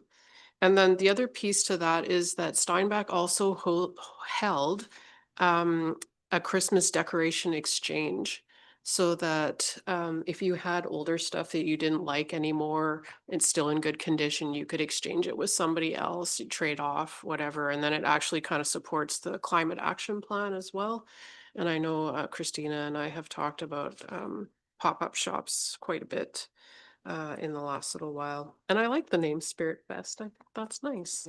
And we also have a solstice dinner around Christmas time. So trying to keep it inclusive as much as we can.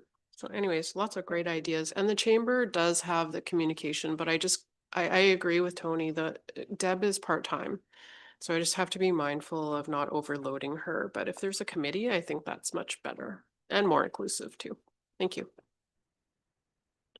Okay, so we have a motion here. Oh, Gail, did you want?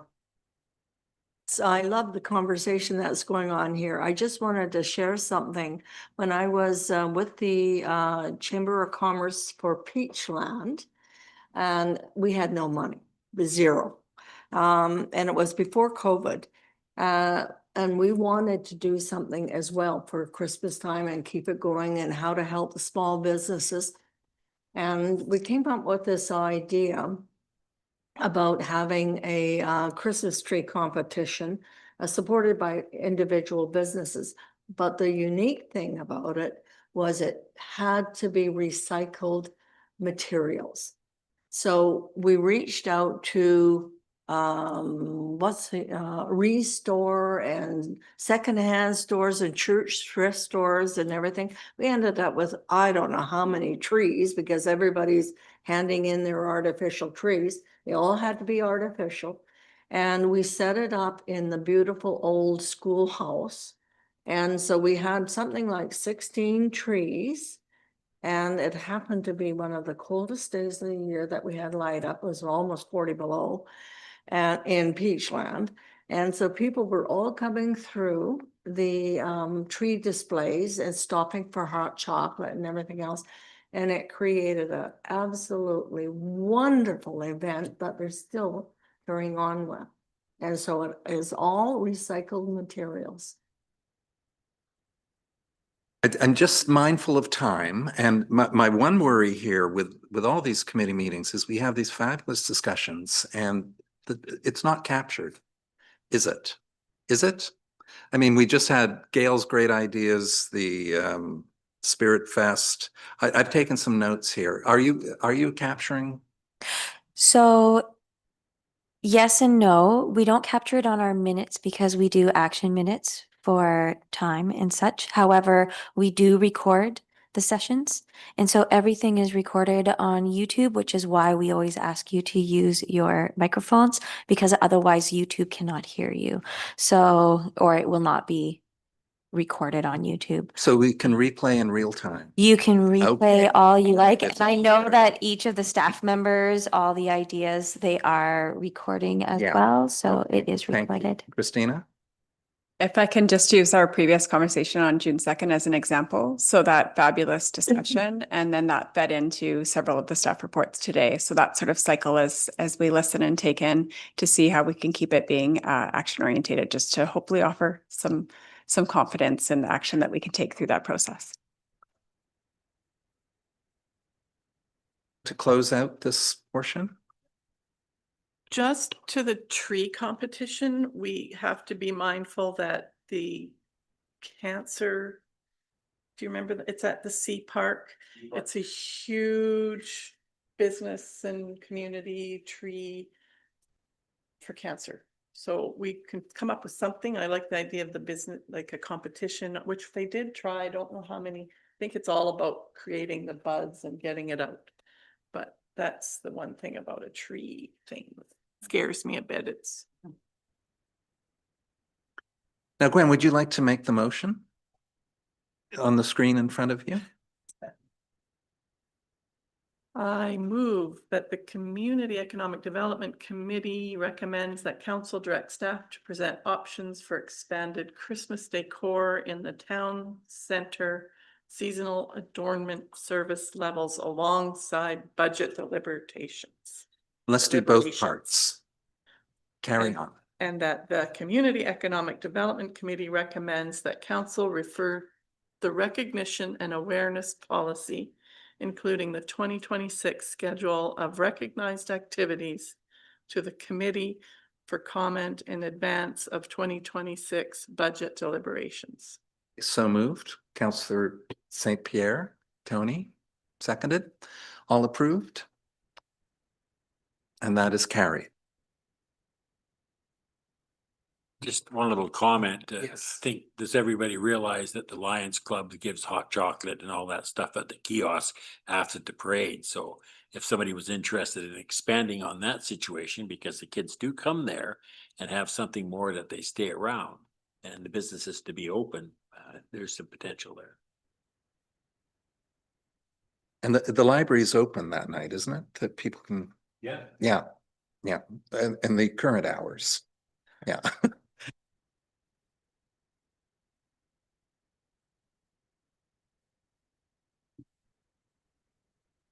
Okay, we have new business. Do we have any new business today? I don't believe so.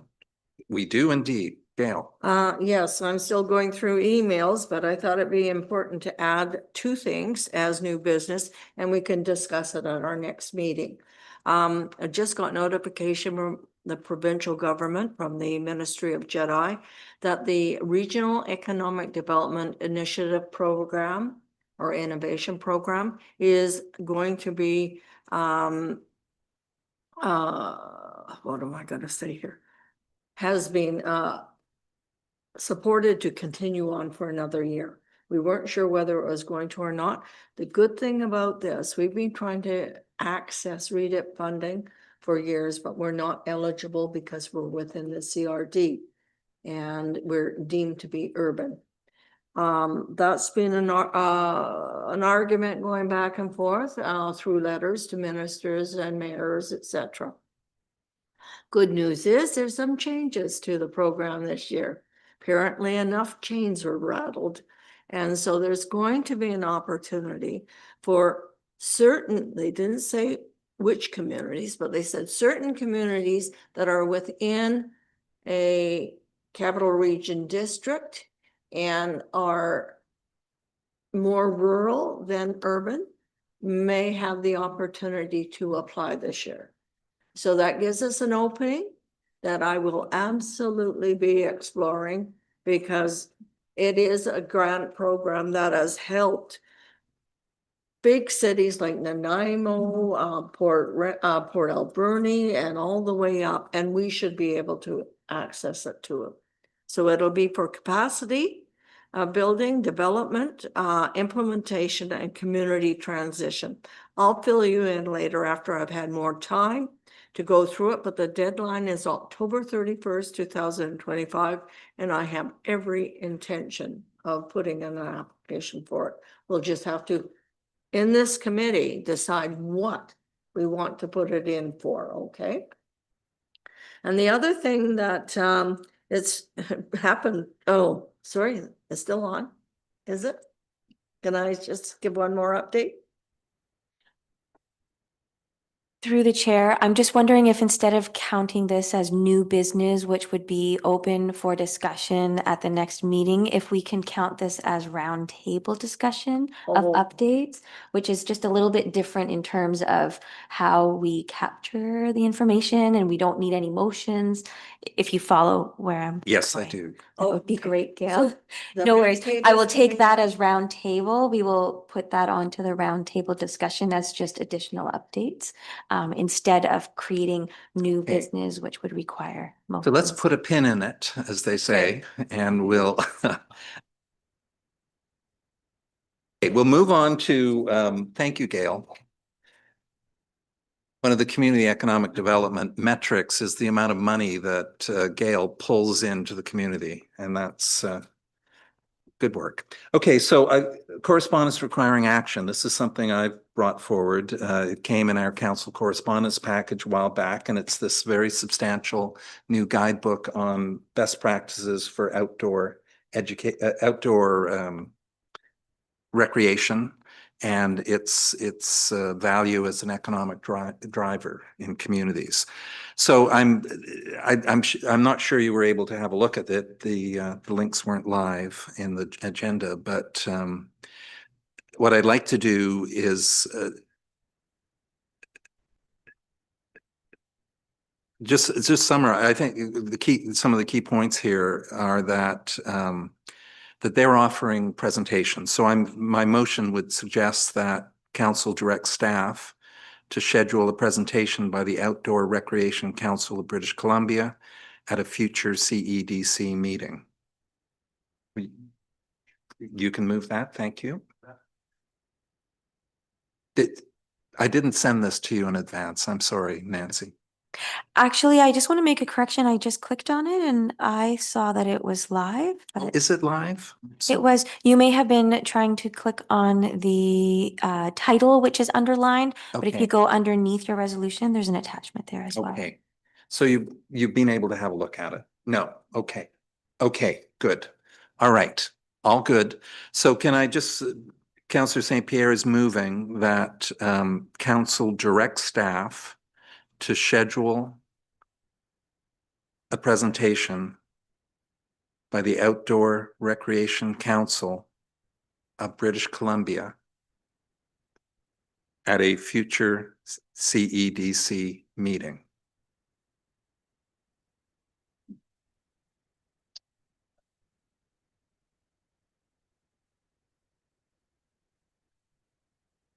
I'm sure you'll capture that. We don't need to see it on the screen necessarily. So, okay, a seconder for that motion? Catherine, thank you. And do you want to motivate on it? No, I'll just say a few further things here. We have in the district, oh, Scott, go ahead. I was just wondering, considering my background in outdoor education and recreation for the last 30 years, I don't know if that's something that I can sit on as well into that meeting, or is that something? We'd all be in the room together as a committee, and we'd get a 15-minute presentation ideally, as we did last time. And I think, yes, your outdoor education piece, I was going to say Sooke Bike Club, JDF Community Trails Society, our charter fishing operators.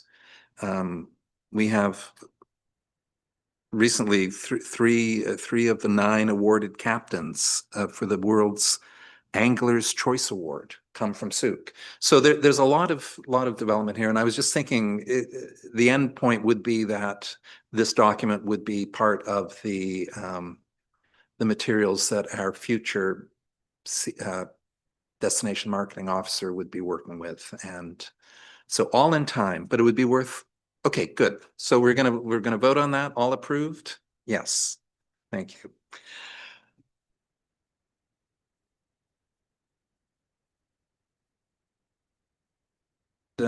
We have committee roundtable. So I know we've got a lot of heavy hitters on staff with us today. And of course, the clock is ticking always, and they have so much to do. We went to 3:15 last time. I think we could have a hard stop at 3:15. Would that work for everybody? Okay, then off we go. Roundtable. Scott, would you like to begin? You were parked first. Yeah, I was earlier suggesting, and I think it was brought up maybe last time we were together, about youth and engagement with young entrepreneurs, maybe entrepreneurs that are interested in getting into business, but don't necessarily have even ideas yet, but have a sort of idea that they might want to explore being an entrepreneur. So I started talking a little bit with the local banks as well, to see if there was any interest in them supporting some small business with any kind of grants that they might be available. So there is some discussions there with some of the local banks and the managers that were involved, and they were definitely interested in the educational piece of it, where they might be able to figure out a way to support the educational side, where we bring in business educators that can help sort of steer the young entrepreneurs. And if there isn't any funding for that sort of thing, then, you know, I have a place for the college that we use and in the evenings, and I would have no problem volunteering, you know, a little bit of time, you know, once every maybe couple of weeks to just even have a round table of young entrepreneurs. Just opening up discussions sometimes is enough for them to get those entrepreneurial juices flowing, and maybe some guidance as well that's attached to that. But then on a larger note, really bringing in some professionals at some point that can steer those young entrepreneurs in the right way, and then maybe attach them with some form of funding that might be available for young entrepreneurs through BDC and through other forms of funding that's out there for them. So just something I thought I would throw out there for us to just sort of round table and look at. So it's interesting on the cooperative, business cooperative, Futurepreneurs is part of that. And so Gail, what do you think of what Scott's just said? Is it something that I was just going to ask if I could speak to that. I think it's great. I've been involved with provincial programs for youth entrepreneurs for several years, way back when, and they're fabulous. It was called You Bet. But I'm just thinking, Scott, what you're presenting or proposing fits perfectly in with this new business services cooperative. And because it's the brand new location of the WorkLink, and they have several boardrooms, not huge, but they're fairly large boardrooms, and they've got all the digital equipment, everything. We were wanting to hold workshops and networking sessions and idea sessions, and definitely focus on the youth. So maybe between your idea, connecting it with our new Sooke Region Business Services Co-op and the location at WorkLink, it could work, because we don't have to pay for the rooms at WorkLink, being that's their contribution to this. So I would love to help with this, because I do have a very strong interest in youth entrepreneurship and the programming that comes along with it. And I do believe we can attach some dollars to it if we submit a proposal to the Ministry of Jedi. That fits perfectly with what their mandate is. Yes, you're next. Yeah. I was gonna mention one thing. maybe if we're thinking about that, yeah, we can start it with maybe some of the entrepreneurs that are already within our community that can just offer some services without payment. I have no problem offering my services. We do in our program, in my 8-month program, our students actually develop their own adventure tourism business plan. So that could be like a template that they could use to sort of help them.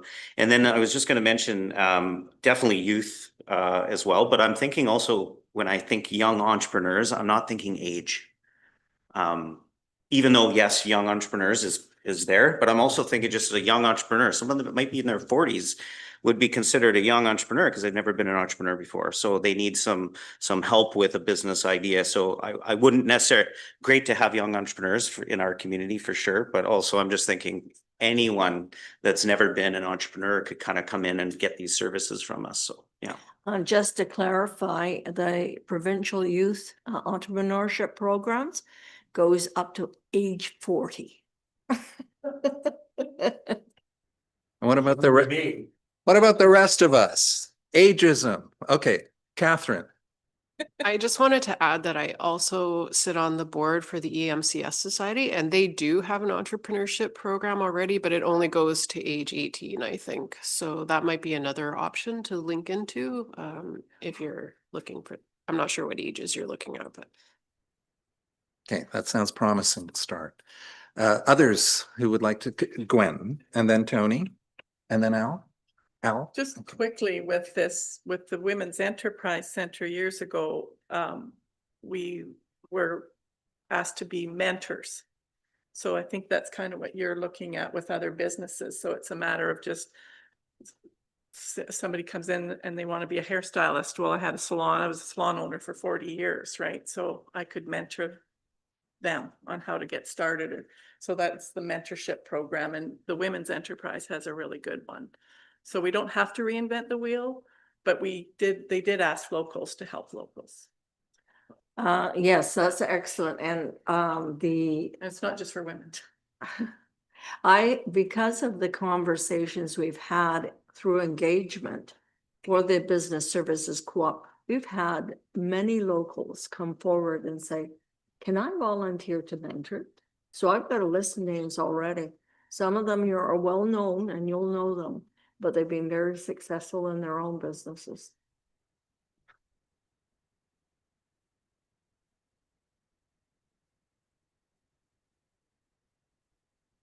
Just, I get a little frustrated at sometimes because everybody has great ideas and then we talk about them and then they all sort of fade into the sunset. I like Scott's idea. And I think that we should put it in motion as opposed to stop talking about it and make it happen. We have a location. We have somebody that is willing to head it up. We've got the connections to put people together. And I'm thinking in that lot, I have a 20-year-old grandson who would love to be involved in something. Again, he's very young, putting it together, but that's where he wants to put he wants to do something. So I just would like to see us do something as opposed to talk about it. So here's a good suggestion. And we've got money coming up in the plan for Chamber of Commerce. You could peel off $500 out of there to, enable it to happen. I think, Scott, you could probably find people that'd be willing to speak to these young people. And I think the most important thing there when young people is to get them excited. And like your own story even, just to let it be known that there's a group out here and they can go talk, make contacts, because maybe you've got 3 young people in the room that are too shy to do it themselves and they get 2 buddies and they tackle something. So I just love to see us do something. And that would be a first step. If the end of the year I saw that happen, I'd be a happy man with this committee. Okay, how are we going to frame this motion? Do you have any language? Oh. Corporate officer? Out of everything. We can't do this in roundtable.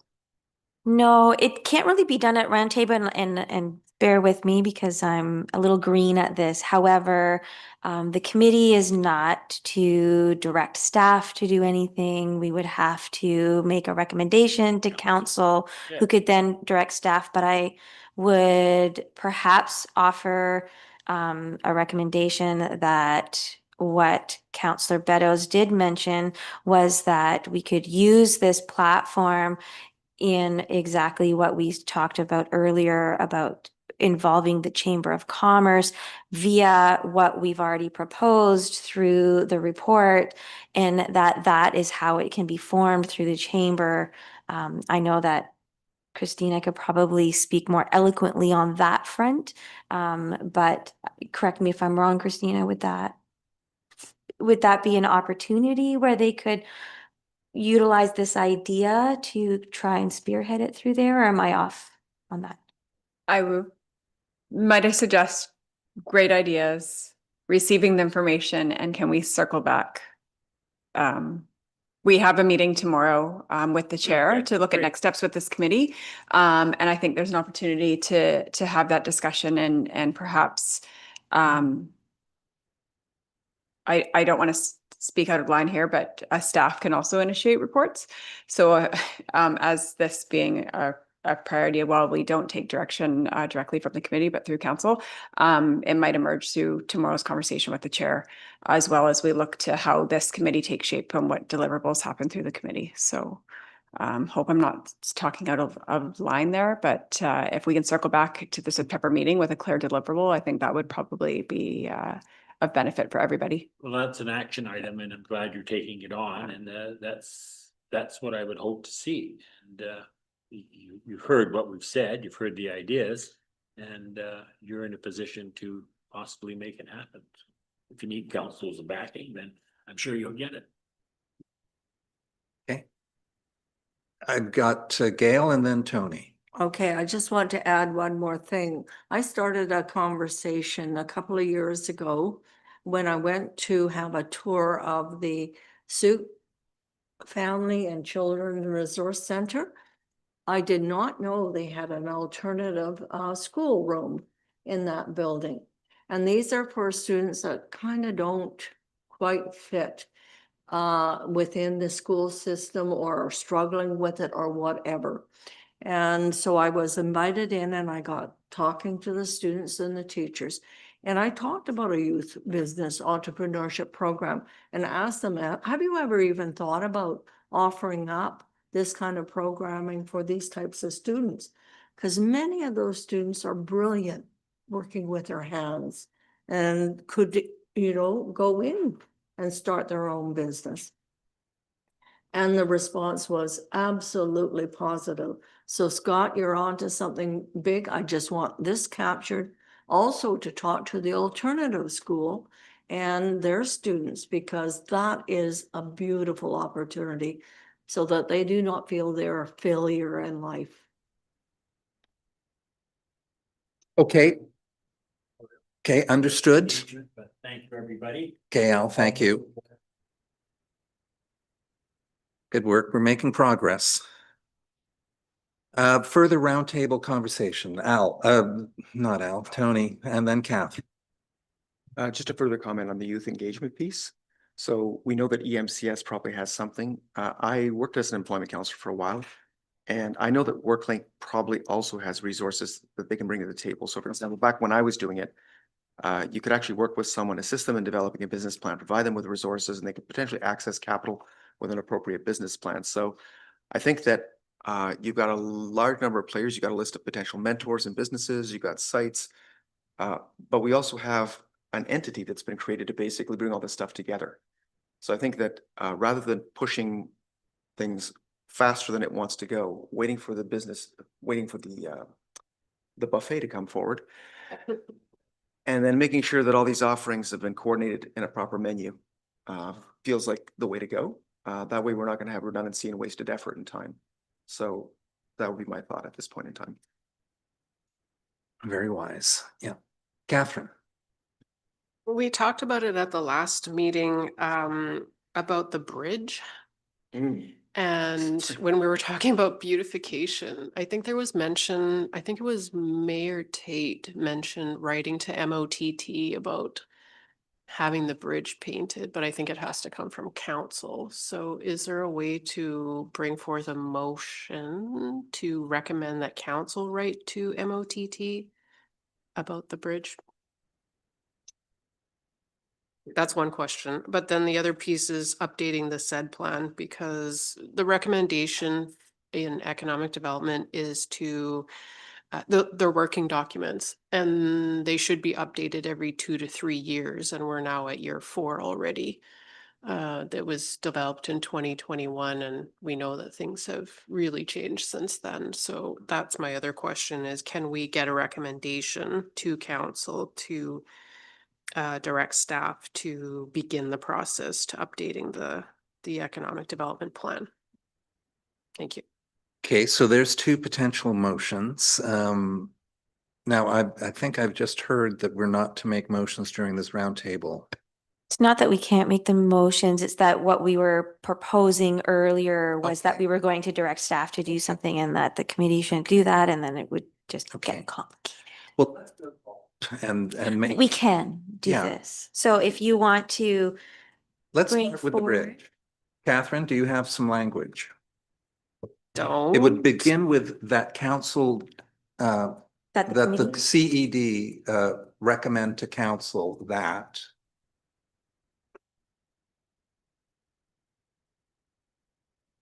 Okay, well, I could. Yeah, try- I don't know. I think that council write to MOTT regarding painting, cleaning and painting of the bridge. the beautification of the bridge. Sure, that sounds good. Because actually, I was thinking about the seasonal plan too, and I thought, wouldn't it be great if we could get some lighting on there during Christmas time or whenever, anytime, really? Anyways, so back to the motion.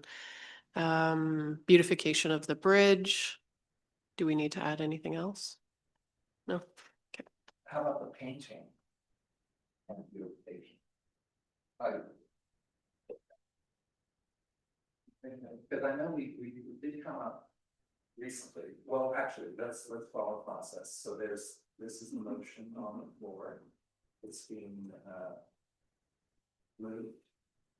I'd like to second that one. And now discussion. So Catherine, further comment. Yeah. Nomination.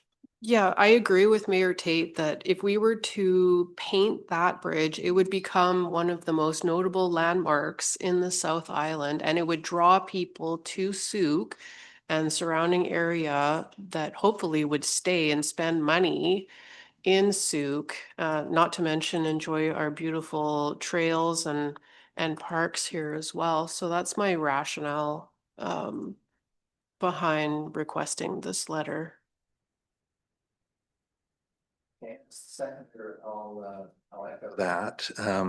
It did come up recently. I don't know if it was in a council meeting or just in conversation. So Maya told us that this has been requested in the past, and with a flat no. The request to replace the bridge is being met with, actually, it's in perfectly functional form. Nonetheless, I think we could try again, and absolutely a very notable. And I think there has been conversation of working with the First Nation in terms of identifying a color scheme, because there are colors that identify directions. Is that correct, Catherine? Yep, that's correct. Yeah. So, yeah. All right. Tony, you were going to say something. Very quickly, yeah, I think our mayor did indicate that communication been happening. I would suggest that it's also appropriate for the Chamber of Commerce and any other organizations or business owners to contact and write letters of their own. Because the district is often the squeaky wheel. We don't necessarily get all the grease. But a number of letters from different organizations can potentially have way more impact. So don't undervalue yourselves. We don't have all the power. You do. And what is catbat? What is that catbat? That's a cat and bat. Oh, thank you. Sorry. Sorry, just lost me completely. Thank you. Oh, that's, So- sorry, that's my shirt. That.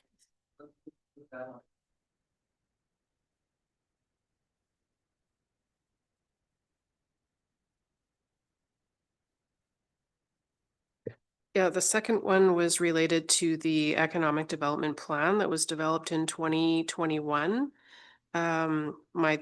My suggestion is that we develop a motion to recommend that council direct staff to, I don't know what, investigate resources or dedicate funding, revitalize the committee to update the economic development plan, or maybe it's the economic development committee we have here. I'm not sure. Yeah, just thinking out loud, but Could I make a friendly amendment? please. As I see.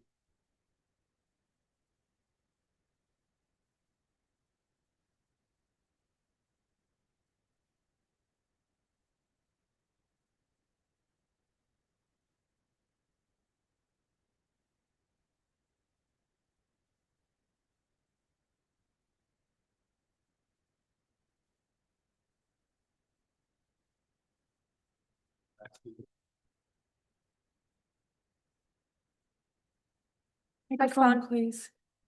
Put the mic on. Yeah. Tony. I have the sense there's a lot of stuff happening with ECDev in terms of the JDF corridor project and MRDT and so on and so forth. I'd just like to ask through your worship to staff, where would an update to the ECDev, like where would this sort of an update best happen in terms of, you know, the different reports, information that are coming in and so on and so forth? And is it already in the plans, given that economic development is part of our strategic priorities? It's right up there. So obviously we need that. So just a response from staff maybe on that. Be very interested to hear from our CAO on this. I was going to suggest a potential friendly amendment, similar to the wording of the other resolution, about to direct staff to include this option to council in the 2026 budget conversations that happen later in the third, fourth quarter of the year here, where this can be something we can bring forward and going, hey, this has been recommended by the Economic Development Committee. It will take, you know, it gives us a bit of time to confirm how much resources could be required and then provide options to council on how could this work occur. This is assuming you didn't want this to occur before the end of the year, I guess, because this would be 2026 budget. And to Councillor St. Pierre's point, staff resources between now and the end of the year are pretty much maxed out for something as important as this would be. This would be quite a lot of work, I think, to take on, and while definitely critically important, that would be my suggestion, is to potentially tweak the wording and to include this for consideration in 2026 budget conversations.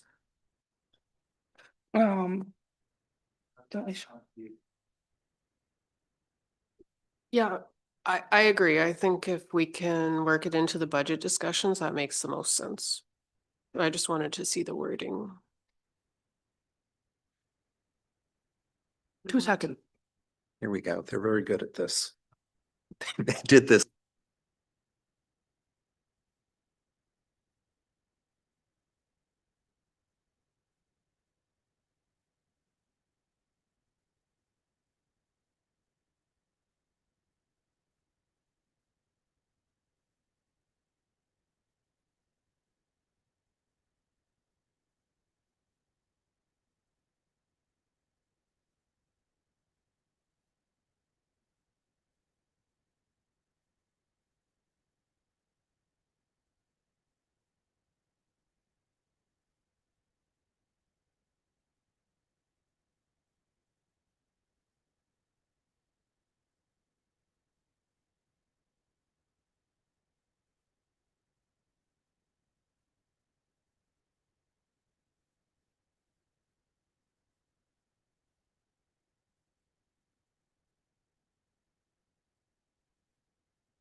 If I may, there's just a suggested motion that I think covers what Ms. Strongwind is looking for and would give us direction to provide more details back to council in the fall here.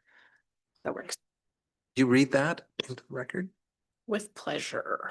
That the Community Economic Development Committee recommend that council direct staff to present options to update the district economic development plan. Or did you want to include action plan as well? Well, yeah. Yeah, an action plan, please, as part of the 2026 budget deliberations. I'll second that.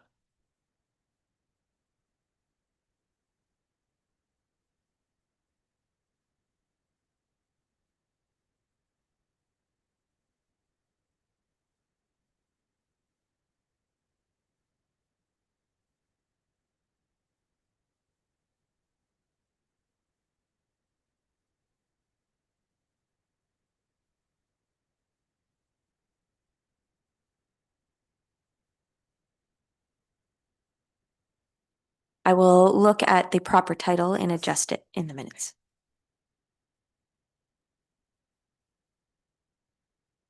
Unanimously.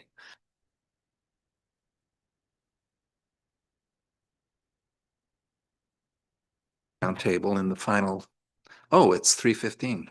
My watch says 3:14, so I've got 60 seconds. Some of the things I'm really interested, the Business Walks program was something the previous committee did, where they took a group of individuals from the committee and they went out and they did the rounds and just said hello, introduced the committee to business owners. And it's based on a BC Business Walk program. So there's a template. And I think coming up over the next 18 months or so, we might consider doing that. I'm interested in reviewing the metrics for how we measure CED progress. That was brought forward in 2022. Again, these are the sort of things that would come up in a review of the strategic plan. And the other key piece for this committee, I think, is the OCP. And we're entering this important period of public engagement. And I would hope that on the next agenda, we might see the CED portions of this plan. There's a number of them.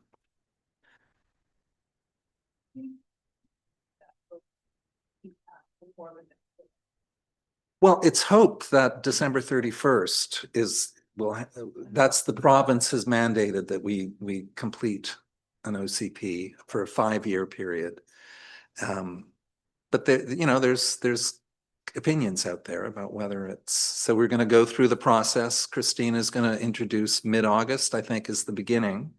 And there's open houses in mid-September.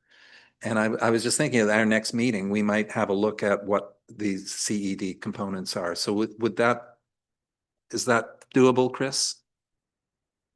As the agenda setter? Yes. Okay, good. So on that note, I think we're complete. Motion to adjourn by Tony and seconded by Scott. All in favor? Yes. Jeff, I'd just like to point out that Business Walks is also a program of the Chamber of Commerce. So it should be done in collaboration with the Chamber of Commerce because I participated in it last year. Okay?